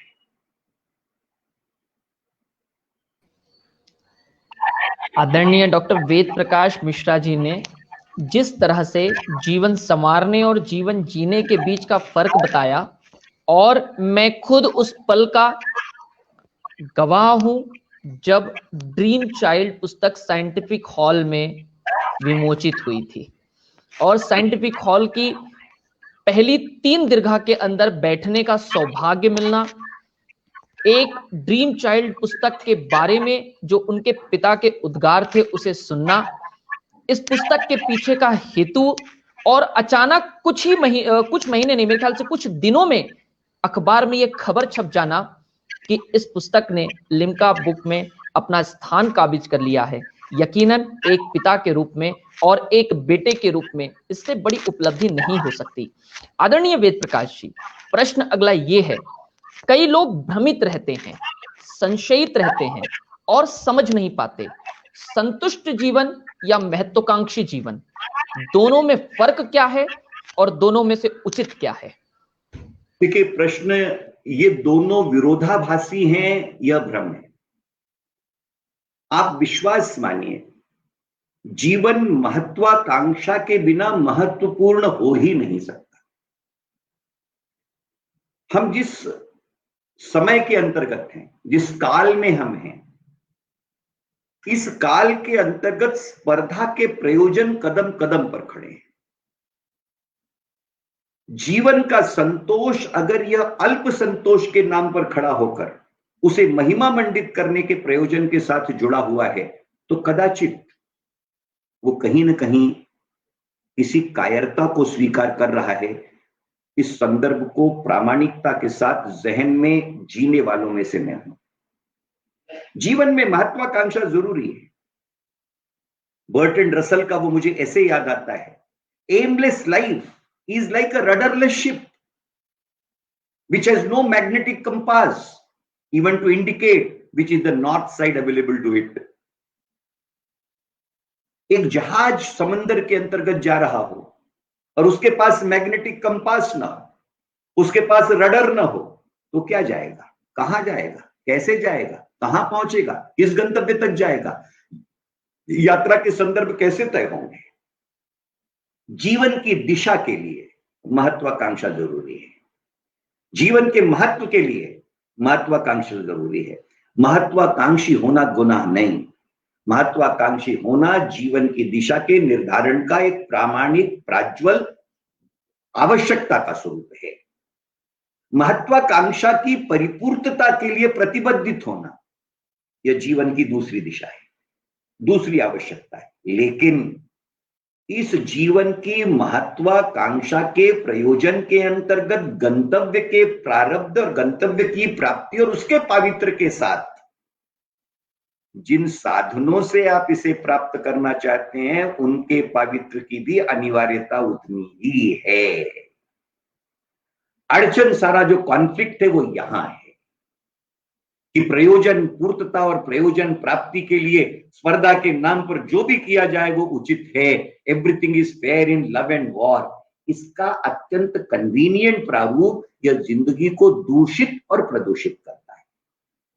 महत्वाकांक्षा से पूर्तता के बाद जो समाधान प्राप्त होता है उससे बड़ा दूसरा और कोई आनंद नहीं होता है, ऐसा रजनीश उदाहरण के स्वरूप में कहते हैं। आप सोचिए, जिस संतुष्टता के भाव को हम प्यार के अंतर्गत ढूंढना चाहते हैं, कौन सी मजबूरी रही होगी या कौन सा वो चिंतन रहा होगा जिसके अंतर्गत शायर कितना बखूबी लिखता है कि छोड़ दें सारी दुनिया किसी के लिए, ये मुनासिब नहीं आदमी के लिए प्यार से भी जरूरी कई काम हैं, प्यार सब कुछ नहीं जिंदगी के लिए। उसने प्यार को नकारा नहीं है, भाव को नकारा नहीं है, परंतु प्यार अगर पथ के आड़े आता होगा तो उस प्यार को भी बगली नहीं मारी जाएगी, उसे बगल कर दिया जाएगा लक्ष्य प्राप्ति के लिए। जीवन बैलेंसिंग का नाम है। आप सोच करके बताइए, क्या लोकमान्य तिलक ने किसी असावधानी के साथ वक्तव्य किया? हिंदुस्तान के आंदोलन की 1857 के बाद की चेतना का सबसे बड़ा स्फुल्लिंग अगर कोई था तो वह उद्घोष था जो लोकमान्य बाल गंगाधर तिलक ने दिया कि आजादी मेरा जन्म सिद्ध अधिकार है और मैं उसे लेकर के रहूंगा। आजादी महत्वाकांक्षा नहीं है तो क्या है? आजादी हसरत है।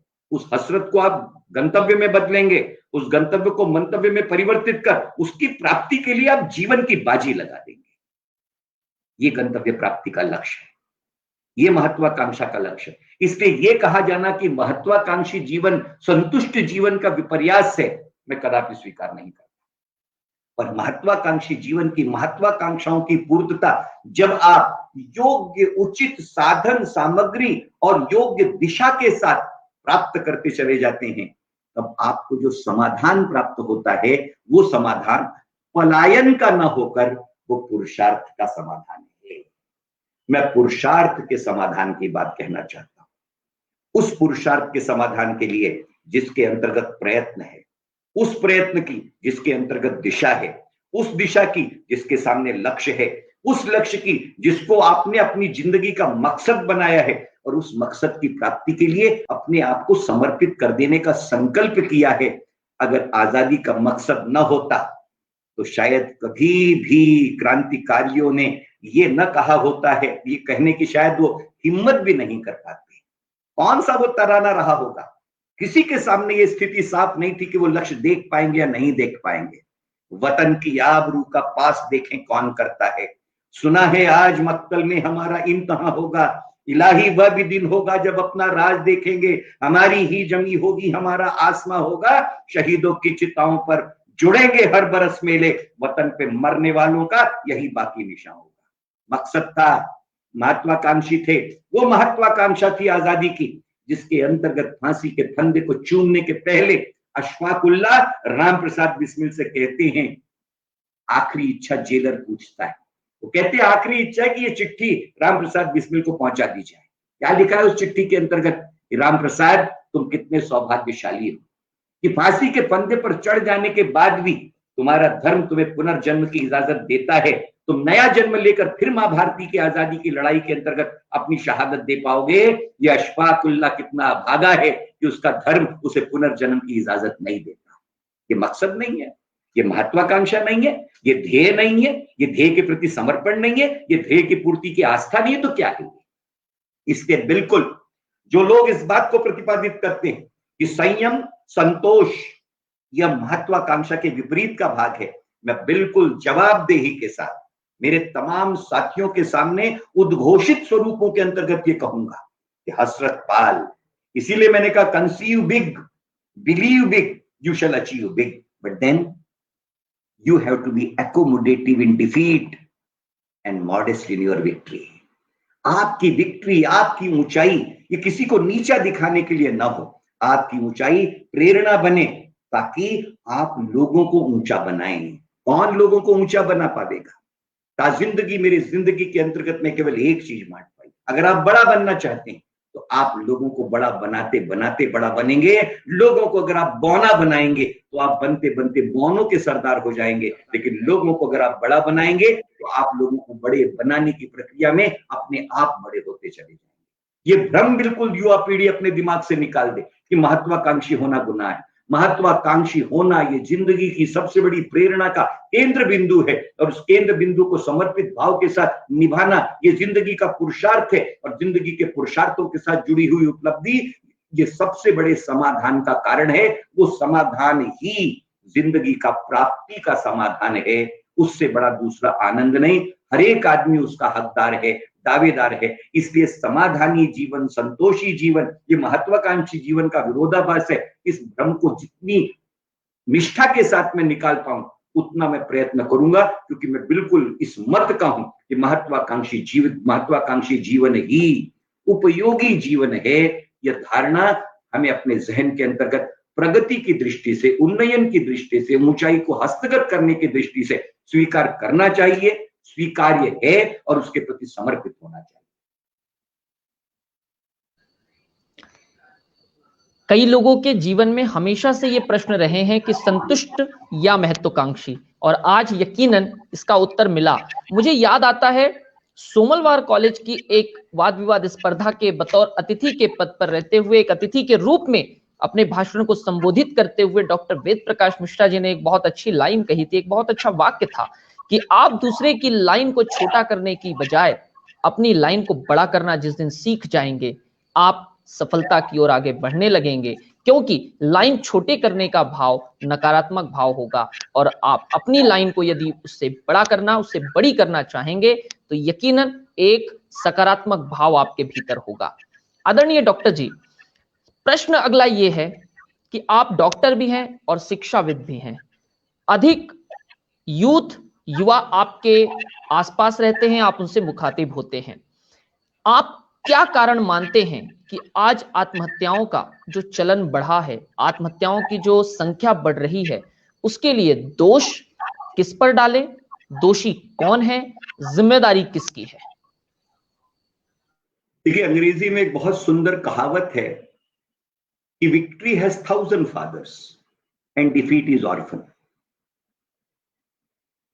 युवा पीढ़ी को एक बात समझनी होगी, जैसा मैंने पहले मेरे निवेदन के अंतर्गत कहा कि जीवन के अंतर्गत महत्वाकांक्षी होकर सफलता की कामना करना, सफलता ये विश लिस्ट नहीं है।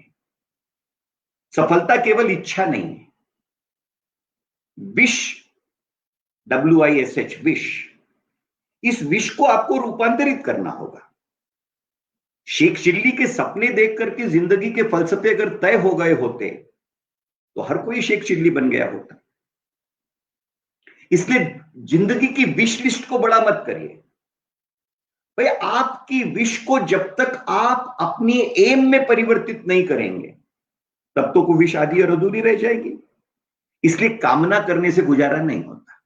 अनेक कामनाएं हैं, अनेक हसरतें हैं, परंतु हसरतों की पूर्तता को लक्ष्य बनाकर फिर उसके लिए संकल्पित और निष्ठा के भाव के साथ प्रयोजन सिद्धि के लिए अपने आप को खपा देना, ये निश्चय और निर्धार का काम है।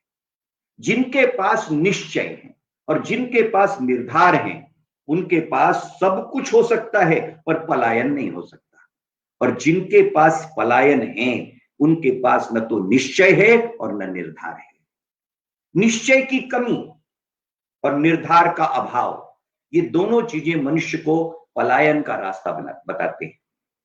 मैं एक शिक्षक होने के नाते, वैद्यकीय शिक्षक होने के नाते पढ़ाया करता था कि जिंदगी में जब कभी भी संकट आता है तो संकट के सामने जब हम जाते हैं तो हमारे सामने 3 विकल्प होते हैं जो पैदा होते हैं।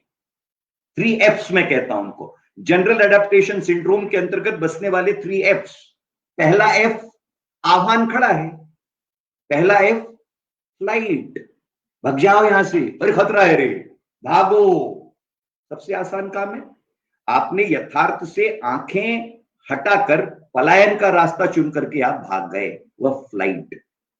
दूसरा फ्राइट, डर के मारे कांप रहे, कसो हुई काय हुई, फ्राइट, कोई उत्तर नहीं। तीसरा फाइट, हेडलॉन्ग। आप मुझे बताइए, जिसके पास फाइट करने का निर्धार और निश्चय है, उसकी जिंदगी में डर का स्थान है। और अगर डर का स्थान है तो उस घोष वाक्य को आप लीजिए कि डर से मत डरो, क्योंकि डर के आगे जीत है। आपके जमाने में क्या था, बच्चों के जमाने में क्या, मेरे जमाने में तो शोले में एक डायलॉग था, जो डर गया वो मर गया। तो इसलिए फ्राइट का कोई स्थान नहीं, फ्लाइट का कोई स्थान नहीं, फाइट का स्थान है। रामेश्वर शुक्ल अंचल इसी जीवन की फाइट के संदर्भ को इतने सुंदर शब्दों में वर्णित करते हैं कि जो अडिग रहता है अड़ा तूफान में बरसात में, वही तारा टूट जाता है शरद की रात में। मुक्त जीवन की प्रकृति भी द्वंद्व में संघात में, फूल कांटों में खिला था सेज पर मुरझा गया। कांटों में खिला था, सेज पर डाला, मुरझा गया। तात्पर्य यह है कि आपका किसी भी चीज के प्रति giving a befitting answer for the purpose of propulsion further, ये आपका मकसद और ये आपका मादा है। अड़चनें किसे नहीं आती? अड़चनों के साथ दो दो आंख करते हुए इसके साथ खेलने का मादा होना चाहिए। अड़चनों से आंख मिचौली करते हुए भाग जाने वाले कायर हुआ करते हैं, लेकिन जो वीरता के साथ उनसे लड़ते हैं वो मुश्किलों के ऊपर में मात करने वाले योद्धा होते हैं। आज कोरोना की लड़ाई में न जाने कितने लोग दुबक करके बैठे हैं, परंतु कोरोना के योद्धा जो अपने तमाम जीवन यापन के अंतर्गत अपनी जिंदगी को रिस्क करते हुए काम में लगे हुए हैं, वो योद्धा है। उनके पास भी तो फ्राइट का मसला है, उनके पास भी तो फ्राइट का मसला है, परंतु न उन्होंने फ्राइट को स्वीकार किया, न तो उन्होंने फ्लाइट को स्वीकार किया, वो फाइट के साथ डटे हुए हैं। इसलिए मैं बिल्कुल साफ गोई के साथ में कहना चाहता हूं, पलायन की जगह अगर जिंदगी में है तो आप जिंदगी की वैसे ही लड़ाई हार चुके हैं। मुश्किलों से आपको घबराने का कोई कारण नहीं। फिर मैं उन पंक्तियों से आपको दिलासा और हिम्मत देने की बात करता हूं कि मुश्किलें दिल के ये राज़े आजमाती हैं, स्वप्न के पर्दे निगाहों से हटाती हैं। मुश्किलों के दौर से न घबराना ए मेरे दोस्त, मुश्किलें इंसान को चलना सिखाती हैं। कौन सा ऐसा बालक है जिसने पहले दिन से शब्दावली का उच्चार कर डाला? संभव नहीं।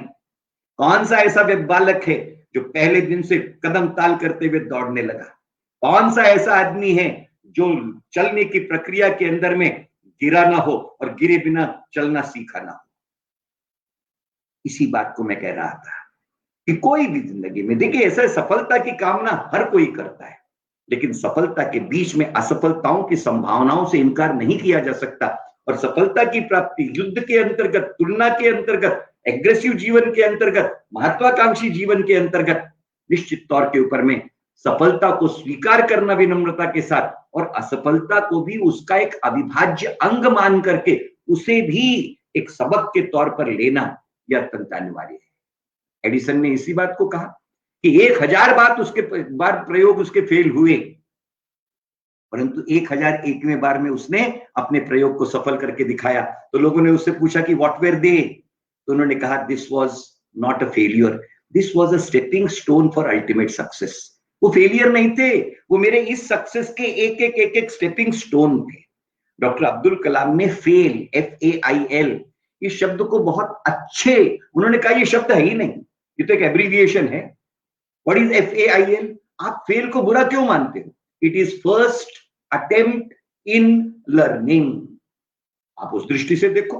और इसलिए मैं कह रहा हूं या बिल्कुल ही आप साफ गोई के साथ मान लीजिए कि सफलता की कामना, सफलता की जिद, सफलता की क्षमता और सफलता प्राप्ति यह गंतव्य है, परंतु सफलता के बीच असफल होने की संभावनाओं को नकारा नहीं जा सकता, और असफलताएं भी सफलताओं पर चलने की ही सीढ़ियां हैं। यह मानसिकता सफल होने की दृष्टि से आवश्यक है, और उस मानसिकता के अंतर्गत भाग करके, पलायन करके अपने आप को इतनी बड़ी जिंदगानी, बड़े भाग मानुष तन पावा, बड़े सद्भाग्य से मनुष्य का यह तन प्राप्त हुआ है। उसे औने पौने डर के नाम पर अपनी जीवन की वेदी के अंतर्गत गंतव्य प्राप्ति के पहले हम उसे मिटा दें, इससे बड़ा जघन्य पाप दूसरा नहीं हो सकता।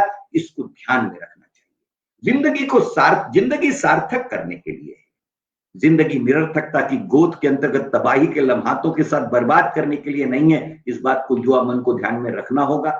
मन मनस्वी बन जावे, निश्चित तौर के ऊपर में आप मान लीजिए जीवन के 3 तकार अपने आप पैदा हो जाते हैं। दादा धर्माधिकारी 1967 के अंतर्गत मैंने उनका वो उस निवेदन के तौर के ऊपर में जो सुना, वो आज भी मेरे जहन में अंकित है कि जिंदगी के अंतर्गत युवा मन मनस्वी हो जाता है। तब आप विचार करिए, तुरंत उसी मनस्वी मन के अंतर्गत जीवन के 3 तकार पैदा हो जाते हैं। वह जीवन तेजस्वी बनने के राह पर निकल पड़ता है। वह तेजस्वी जीवन तपस्विता की डगर को स्वीकार कर लेता है, और वह दोनों तेजस्विता और तपस्विता के लिए तत्पर हो जाता है। इसलिए जीवन के 3 तकार हैं, तेजस्विता, तपस्विता और तत्परता। विश्वास मानिए, जब इस त्रिवेणी के अंतर्गत जीवन नहाने के लिए व्याकुल हो जाता है, तब उसके अंतर्गत केवल आत्म सुरक्षा और आत्म उन्नयन होता है। उसमें आत्म समर्पण और आत्म विघटन नहीं होता। आत्माहुति तो बहुत दूर की बात है।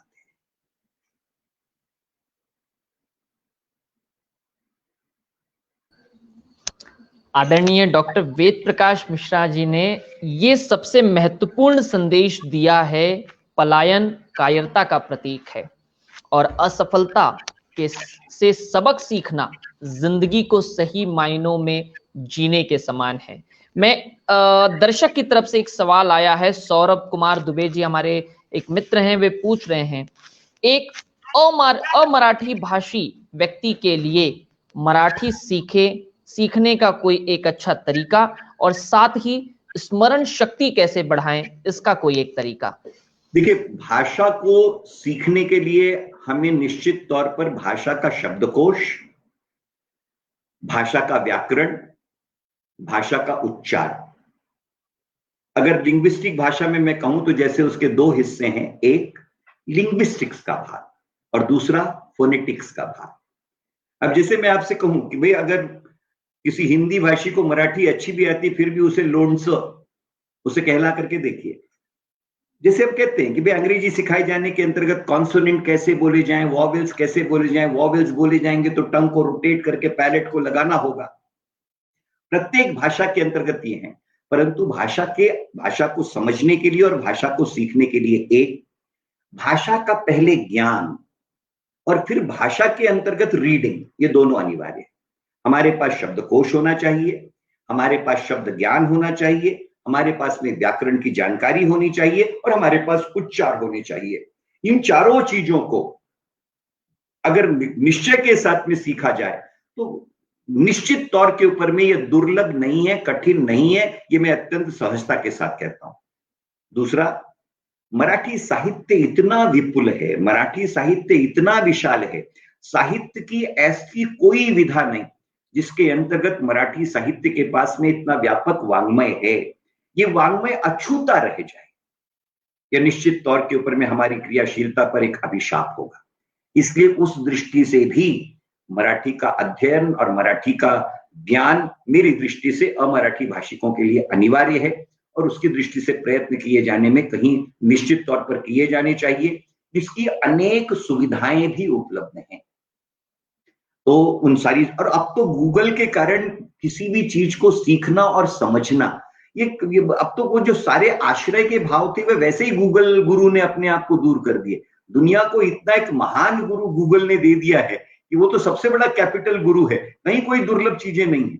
इसलिए इसको स्वीकार करना कि हमें सीखना है, and where there is a will there is always a way, उसका निर्धार आप करें।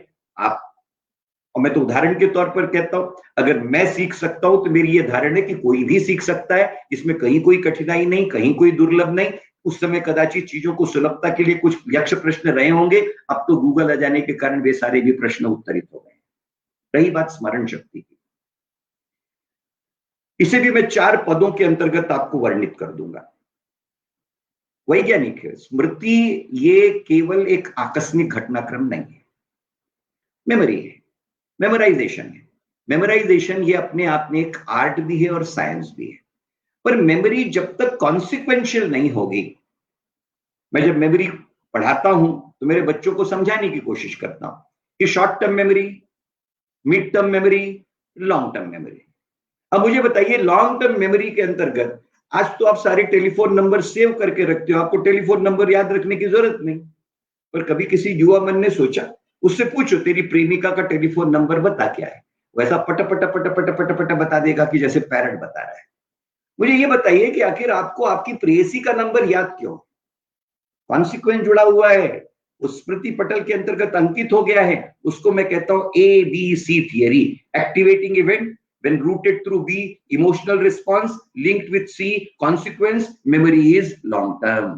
एक्टिवेटिंग इवेंट को इमोशनल रिस्पॉन्स के साथ जोड़कर कॉन्सिक्वेंशियल आप बना देते हैं तो मेमोरी अपने आप में हो जाती है। मेमोरी जो लय में होती है वो याद रहती है। फिल्मी गाने की धुन बजी तो शब्द अपने आप पट पट पट पट कैसे उस धुन के साथ निकल जाते हैं, क्योंकि वहां पर ऑडिटरी और कोग्निटिव कॉर्टेक्स दोनों का काम पड़ रहा है। तात्पर्य जेनेरिक प्रिंसिपल में, वैसे तो इसके ऊपर में बहुत व्यापक चर्चा की जा सकती है, पर generic principle for the purpose of intelligence and memory, इसके 4 स्टेप्स मैं हमेशा बच्चों को पढ़ाया करता था। एक, perceive as large as you can. Perceive का अर्थ होता है कि आप आपकी जानकारी का अवाका व्यापक जितना बनाएंगे उतना आपके हित में होगा। पर जो आप परसीव कर रहे हैं उसे analyse as deep as you can, उसे आप एनालिसिस को सब्जेक्ट करें। एनालिसिस के बाद में जो निष्कर्ष निकलेगा उसे retain as huge as you can, और जो आपने रिटेन किया है उसे recall as frequently as you can. मैं 4 स्टेप मैकेनिज्म आपको दे रहा हूं। Perceive as large as you can, analyse as deep as you can, retain as huge as you can, recall as frequently as you can. फिर आपको यह प्रश्न पूछने की नौबत ही नहीं आएगी। ये उसकी विधा, मेरी अल्प बुद्धि को जो आज तक सूझा वो मैंने निचोड़ आपको देने का प्रयास किया है। मुझे उम्मीद है कि भाई सौरभ जी को उनका उत्तर मिला होगा, लेकिन जिंदगी को जिस तरीके से आपने आज परिभाषित किया है, जाने से पहले बस केवल 2 सवाल मैं और लेना चाहूंगा, जिसमें मेरा द्वितीय अंतिम सवाल होगा, बहुत महत्वपूर्ण है आज की युवा पीढ़ी के लिए। प्रश्न मेरा ये है कि जिंदगी के भीतर आज की युवा पीढ़ी ये कैसे तय करे कि जिंदगी में रिश्ते अति अनिवार्य हैं या पैसे अति अनिवार्य हैं। यदि दोनों अपनी जगह हैं तो दोनों के बीच संतुलन कैसे बनाया जाए। जी देखिए, जीवन के अंतर्गत आपको एक दृष्टिकोण को स्वीकार करना अत्यंत अनिवार्य है। लोग इसे दार्शनिकता मानते हैं, पर मैं साफ गोई के साथ कहना चाहूंगा यह दार्शनिकता नहीं है। जिंदगी केवल अगर बाजार के साथ चल गई होती तो उसे परिवार की जरूरत ना होती, और जिंदगी केवल अगर परिवार के साथ निभ गई होती तो उसे बाजार की आवश्यकता न हुई होती। जिंदगी में दोनों जरूरी हैं, दोनों अपनी अपनी जगह औचित्य के साथ खड़े, दोनों भी आपके लिए अत्यावश्यक हैं, परंतु दोनों अलग अलग प्रिंसिपल्स पर चलते हैं। सोशियोलॉजी के शब्दों की थियरी के अंतर्गत अगर मैं कहना चाहूं तो बाजार और परिवार ये दोनों भी व्यक्तिगत और सामाजिक जीवन की अनिवार्यता है। व्यक्तिगत जीवन परिवार के बिना भी अधूरा है और व्यक्तिगत जीवन बाजार के बिना भी पूरा नहीं हो सकता। परंतु बाजार अलग नियमों के सहारे चलते हैं और परिवार को बाजारू नियमों से नहीं चलाया जा सकता। मार्केट, बाजार, it operates on the principle of utility. आप बाजार में जाएं और ये कहें कि मैं खरीदार के रूप में 1 किलो आलू खरीदना चाहता हूं, और 1 किलो आलू खरीदने के बाद में आप कहें कि इसके एवज में मैं तुझे प्यार भरा दिल देना चाहता हूं, वो आपको 2 रैपट मार के भगा देगा। बाजार, समझ लीजिए, दिल के सहारे नहीं चलता, बाजार बिल के सहारे चलता है। इसलिए बाजार में दिल मत चलाइएगा, बाजार में बिल चलेगा, परंतु परिवार में बिल मत चलाइएगा, परिवार में दिल चलेगा। तो दिल और बिल, इन दोनों वस्तु स्थितियों का बैलेंस, इन्हीं को अगर मैं दार्शनिकता की दृष्टि से देखूं कि आप बाजार में कंसेप्ट ऑफ यूटिलिटी के साथ ट्रांसफर होगा, परिवार में वही कंसेप्ट ऑफ यूटिलिटी फ्यूटिलिटी में रूपांतरित हो जाता है। उदाहरण के तौर के ऊपर में एल्विन टॉफलर की 3rd वेव की पुस्तक हम पढ़ें, एक जीवन का नया दृष्टिकोण मिल जाएगा। 3rd वेव के अंतर्गत रोबोटिक सोसाइटी का चिंतन करते हुए कहता है कि आप सोच करके देखिए कि क्या कभी हमने ये सोचा कि एक निरीह बालक को जन्म देने के बाद मां अगर रोबोटिक सोसाइटी में होगी तो अब उसे अपने बेटे के साथ कॉन्ट्रैक्ट उसी दिन करना होगा जिस दिन निरीह बालक पैदा हो गया होगा, जिसके अंतर्गत वह सौदा तय करेगी कि बेटा मैंने तुझे जन्म दे दिया, अब तुझे उसी प्रपोर्शन के अंतर्गत दूध पिलाऊंगी जिसके अंतर्गत इस कॉन्ट्रैक्ट में लिखा होगा कि तू आने वाले समय के अंतर्गत मेरी सिक्योरिटी और सेफ्टी की जवाबदारी आज सिग्नेचर करके लिख देगा। ये संभव नहीं है, ये जहन में पैदा नहीं होता, ये परिवार के उस ममतामयी भाव और चिंतन के साथ नहीं जुड़ पाता। और इसीलिए मैं कह रहा हूं और इसीलिए मैं कहना चाहता हूं कि जिंदगी के अंतर्गत रिश्ते ये भावनात्मक हैं, पैसा यह गुणात्मक होने के गुणात्मक नहीं है, ये गणनात्मक है। Money is the sixth sense of life, without which eight times 5 senses become useless. लेकिन ये बात भी तो उतनी सच है ना, खुदा की कसम, पैसा सब कुछ नहीं, पर यह भी उतना ही सच है कि खुदा से कम भी नहीं, वो चलन के लिए आवश्यक है। परंतु आप सोचिए, क्या रोबोटिक सोसाइटी के अंतर्गत केवल चलन से जिंदगी गुजर जाएगी? संभव नहीं है। मनुष्य के स्वभाव के अंतर्गत भाव है, स्व पैसा है, पर भाव भावना है। इसलिए चलन और भावना ये दोनों को साथ में लेकर के चलना होगा। जहन के अंतर्गत पत्थर बन करके नहीं जिया जा सकता, और पत्थर भी जब आदमी बन जाता है तो भावना तो वो होती है जो पत्थर के अंदर भी सनम को ढूंढ लेती है और तब कहती है कि पत्थर के सनम, तुझे हमने मोहब्बत का खुदा जाना, बड़ी भूल हुई तुझे हमने, ये क्या समझा, ये क्या जाना। भावनात्मकता जिंदगी से अलग नहीं की जा सकती। भाव जिंदगी का स्थायी भाव है, लेकिन केवल भावना से भी जिंदगी नहीं गुजर सकती। भावना और भावना के साथ चलन, ये दोनों आवश्यक हैं। जिंदगी के अंतर्गत चलन बाजारू है और भाव पारिवारिक है। इन दोनों को आपको बैलेंस करके चलना होगा। आप ये मान करके चले कि पैसा मेरे लिए जरूरी है, परिवार मेरे लिए जरूरी नहीं, you are missing on the one count. और इसको आपको बैलेंस करना होगा। जीवन की दोनों आवश्यकताएं, दोनों आवश्यकताओं की परिपूर्तता के लिए आपको बैलेंस करके ही चलना होगा। दोनों अपनी जगह महत्वपूर्ण हैं, परंतु उनको आउटवे करने का प्रयत्न मत करिए। Two homogeneous are required to be compared, two heterogeneous are not required to be compared. हम अड़चन ये है कि हम दोनों का तुलनात्मक विवेचन करते हैं। अगर इसी चीज को मैं अकबर और बीरबल के संदर्भों के अंतर्गत प्रतिपादित करूं तो अकबर ने एक दिन सवाल किया, बीरबल थे, अकबर थे। उन्होंने कहा साहब, प्राइस और वैल्यू, इनमें क्या अंतर है? विद्वानों का मत था कि दोनों एक हैं, कि जो प्राइस है वही वैल्यू है। भाई आपने एक चीज खरीदी, आपने कहा इसका प्राइस कितना है, अमका का है, इसका वैल्यू कितना है, अमका का है। बीरबल ने समझाने की कोशिश की, ना, प्राइस और वैल्यू एक हो ही नहीं सकते। प्राइस तो वह है जो अदा की जा सकती है, और वैल्यूएबल वो है जिसकी कीमत कभी अदा नहीं की जा सकती। जिंदगी के अंतर्गत पैसा प्राइस है, पर रिश्ता वैल्यूएबल है। प्राइस और वैल्यू दोनों अपनी दुनिया के हिस्से हैं, और दोनों को, जिंदगी के दोनों लड्डू अगर आपको हाथ में रखने हैं, तो मैं ये कभी नहीं कहूंगा कि आपके पास में अर्थ नहीं होना चाहिए, परंतु अर्थ एक हाथ में हो और भावना दूसरी हाथ में हो। अर्थ और भावना ये दोनों के साथ इनकी टकराहट न हो, इनकी तुलना न हो। They are required to be kept in separate, segregated compartments, knowing fully well that both the compartments are equally necessary for elegant, beautiful, dignified sustenance and survival with grace, dignity, honor and emotion. जो भरा नहीं है भावों से, जिसमें बहती रसधार नहीं, वो हृदय नहीं है, पत्थर है जिसमें स्वदेश को प्यार नहीं। इस भाव के साथ में लिखा गया होगा। भावना की आवश्यकता, जिंदगी में आपको भावना की आवश्यकता की जरूरत है। और अगर ऐसा न हुआ होता तो आप सोच करके देखें, कितने सुंदर भावों के साथ में कहा हुआ है कि मेरी खातिर जो आए हैं तुम्हारी आंख में आंसू, बन जाएं शाम मोहब्बत के सितारे आंसू, कौन भला देख सकता है प्यारे आंसू, मेरी आंखों में ही आ जाएं तुम्हारे आंसू। एक तरफ घड़ियाली आंसू और एक तरफ मेरी आंखों में आने वाले आंसू, ये भावना का संदर्भ है। इसलिए जिंदगी महज चलन के अंतर्गत नहीं है। मैं फिर उन 4 पंक्तियों के माध्यम से मेरी इस बात को अगर पूर्ण आकार देना चाहूं तो कहते हैं कि जिंदगी का मकसद केवल अगर अर्थार्जन होता तो फिर भावार्थ इस शब्द का भाव कैसे कोई पढ़ पाया होता।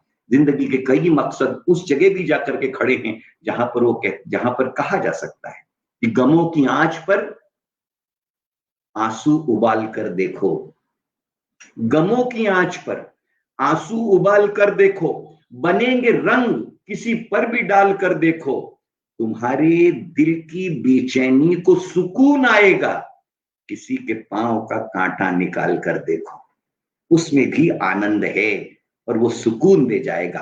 पैसा अपनी जगह आवश्यक है, अत्यावश्यक है, परंतु भावना अपनी जगह वह भी उतनी ही आवश्यक है।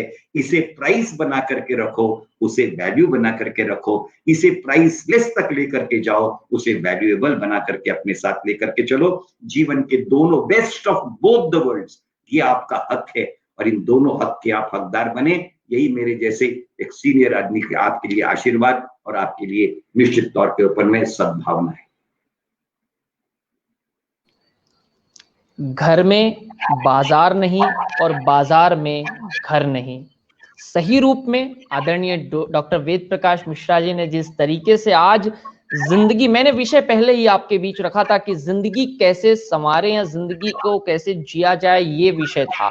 मैं चाहता तो मैं भविष्य रख सकता था, भविष्य लेकिन करियर ओरिएंटेड हो सकता था, लेकिन जिंदगी चारों तरफ से जहां संवार की जरूरत होती है, जहां निखार की जरूरत होती है, मुझे लगता था कि वहां डॉक्टर वेद प्रकाश मिश्रा जी की अति आवश्यकता है और उस आवश्यकता को आज आपने पूरा किया। आदरणीय डॉक्टर वेद प्रकाश मिश्रा जी, मेरा अंतिम सवाल है और सवाल, दो सवालों को मैं एक साथ जोड़ रहा हूं। मैं यदि ये कहूं कि डॉक्टर वेद प्रकाश मिश्रा जी की जिंदगी के वह सूत्र वाक्य क्या हैं जिसके कारण डॉक्टर वेद प्रकाश मिश्रा हैं। दूसरा सवाल उसी में जुड़ा है, यदि एक वाक्य में डॉक्टर वेद प्रकाश मिश्रा को खुद को परिभाषित करना पड़े तो वे किस प्रकार से परिभाषित करेंगे? जी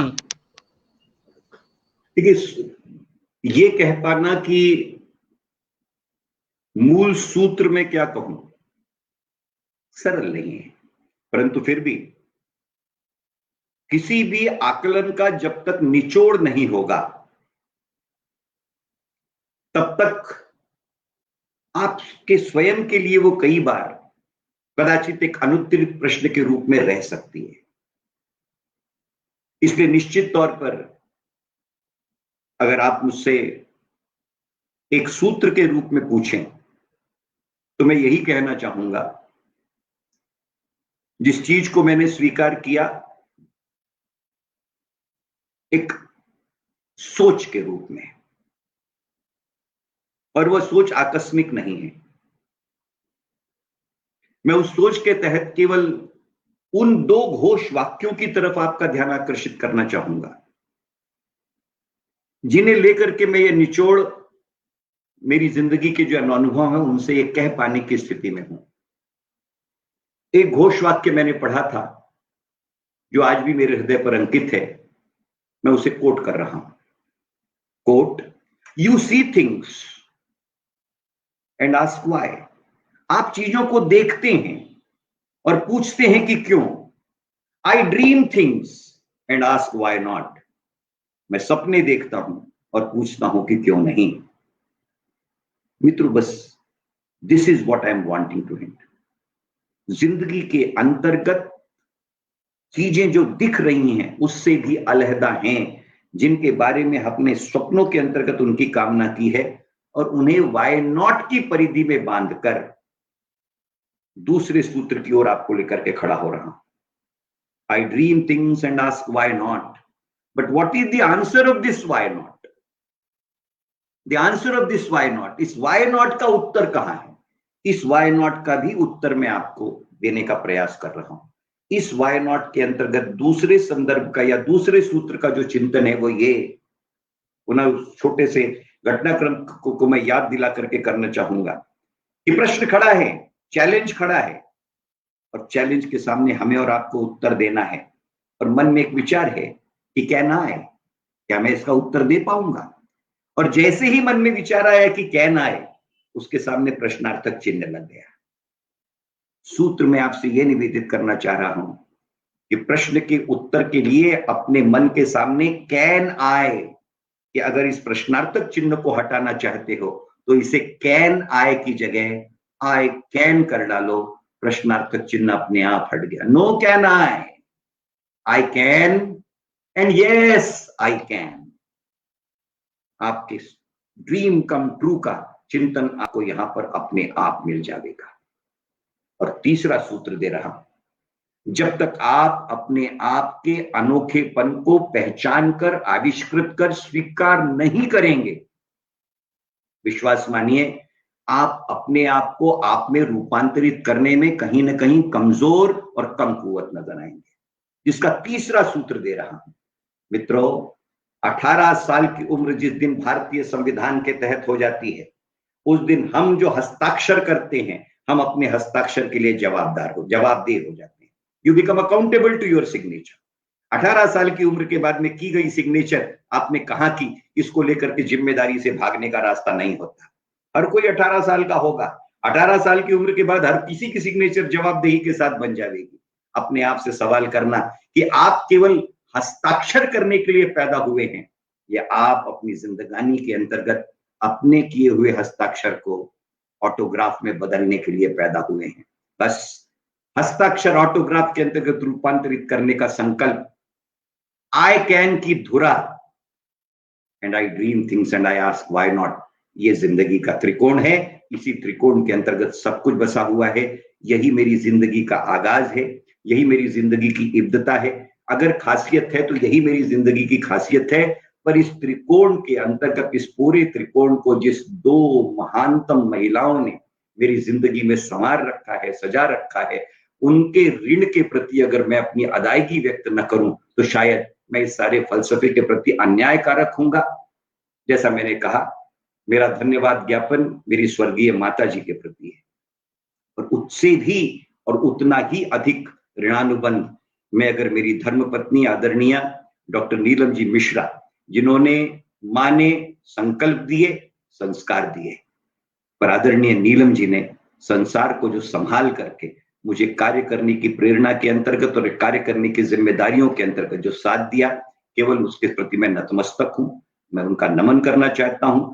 धन्यवाद ज्ञापित करना is too small gratitude that I will be ventilating, but ये सारे जीवन के त्रिकोण के अंतर्गत अगर सचमुच पे इस त्रिकोण रूपी जिंदगी के अंतर्गत बसने वाली वेद प्रकाश मिश्रा की जिंदगी को एटलस के रूप में जिन दो महिलाओं के कंधों ने संभाल रखा, उसमें से एक मेरी आदरणीय मां और दूसरी मेरी आदरणीय धर्मपत्नी डॉक्टर नीलम मिश्रा। पिताजी की प्रेरणा आज भी उनके छत्र छाया के तहत मेरे साथ है, परंतु इस ऋणानुबंध को न मैंने कभी निभा पाया और न मैं निभा पाऊंगा। इसलिए जिंदगी की आखिरी सांस तक मैं इन ऋणों के ऋण में ही रहना चाहूंगा। यही शायद मेरे ऋण की अदायगी है। बहुत बहुत धन्यवाद। जिस तरीके से आपने कृतज्ञता का भाव आदरणीय माता जी और आदरणीय मैम के प्रति रखा है, यकीनन आज हमें और सभी को एक नया संदेश मिला है। मैं पहले कह चुका था कि अंतिम सवाल है, लेकिन एक चीज अचानक मुझे याद आ गई जो मैं मेरी कक्षा में आपका नाम कोट करके हमेशा कहता हूं, क्योंकि आपके भाषण से कभी हमने सुना था।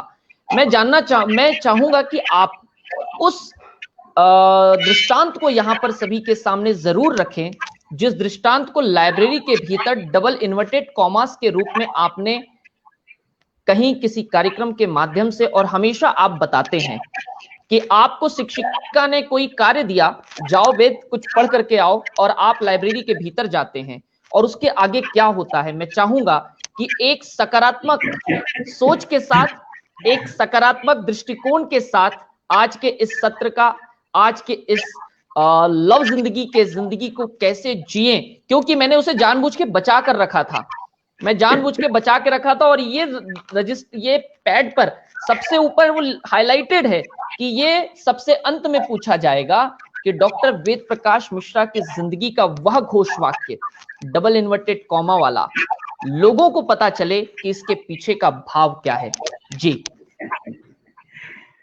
देखिए, ऐसा है, मतलब सचमुच में बड़ा मार्मिक प्रसंग है, परंतु उसकी मार्मिकता ही उसकी प्रेरणा का सबसे महत्व का बिंदु है।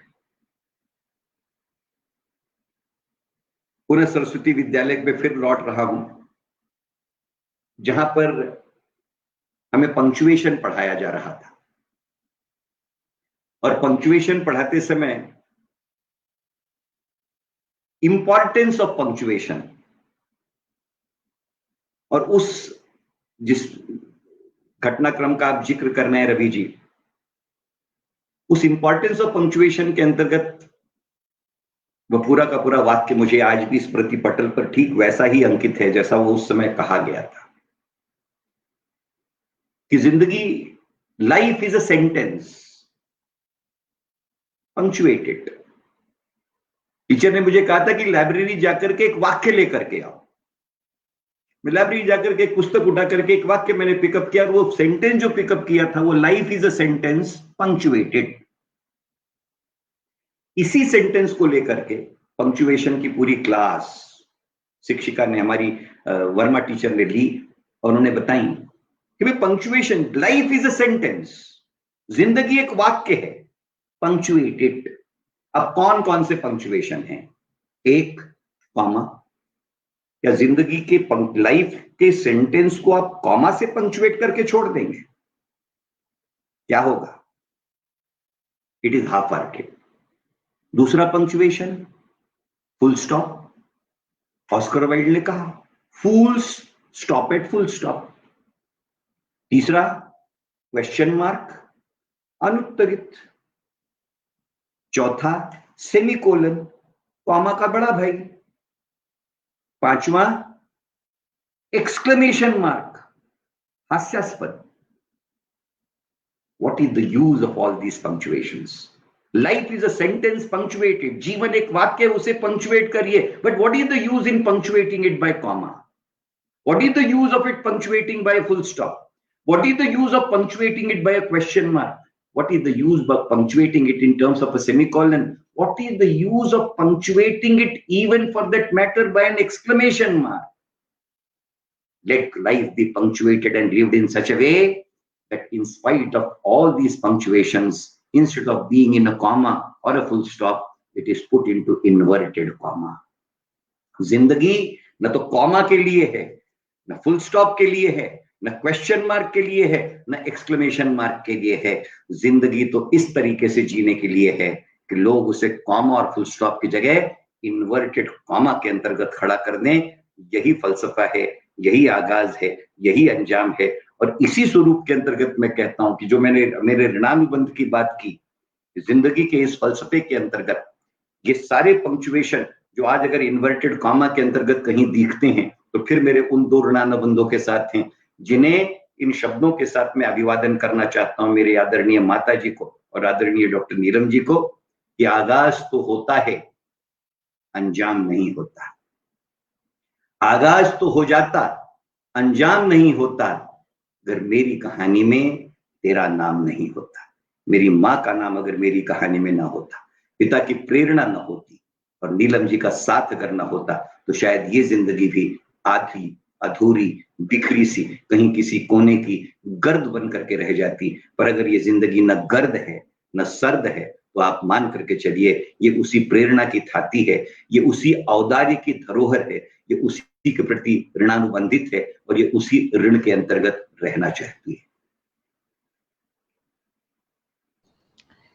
आदरणीय डॉक्टर वेद प्रकाश मिश्रा जी, बहुत बहुत शुक्रिया कि जिस नम्रता के साथ में आपने, विनम्रता के साथ में ये वाला दृष्टांत अंत में बताया, ये एक ऐसा संदेश है जो यकीनन हर किसी को सीखना चाहिए। आपने अपना कीमती बहुमूल्य समय द न्यू भारत के लिए, हमारे लिए दिया। हम आपका तहे दिल से आभार व्यक्त करते हैं और आपसे निवेदन करते हैं कि भविष्य में फिर जल्द ही हम अन्य लोगों के लिए भी आपके इसी मार्गदर्शन को उपलब्ध करा पाएं, ऐसी सहमति आप दें। जरूर जरूर रवि जी, बिल्कुल निश्चित। आदरणीय आदरणीय डॉक्टर रवि जी, आप मेरी स्वीकृति के मोहताज नहीं, आपका मौलिक अधिकार है वो, और निश्चित तौर पर आप उसके पूरे अधिकारों के साथ उसका जैसा उचित इस्तेमाल करना चाहें, मेरी ओर से कोई अनुमति नहीं, मेरी स्वीकृति बिल्कुल ग्राह्य मान करके आप चलें। आदरणीय डॉक्टर वेद प्रकाश मिश्रा जी आज हमारे साथ थे इस सत्र में, यानी द न्यू भारत के लव जिंदगी में। लव जिंदगी एक ऐसा कंसेप्ट जहां हम जिंदगी को करीब से सीखने का, करीब से जानने का और किसी ऐसे व्यक्ति विशेष को लाकर आपसे मिलाते हैं जिन्होंने जिंदगी को सही अर्थों में जिया है। आज थे हमारे साथ डॉक्टर वेद प्रकाश मिश्रा जी। आप देखते रहें द न्यू भारत और बने रहें हमारे साथ। आदरणीय डॉक्टर वेद प्रकाश मिश्रा जी, एक बार फिर से बहुत धन्यवाद। बहुत बहुत धन्यवाद। Thank you very much. Thanks for everyone. Thank you.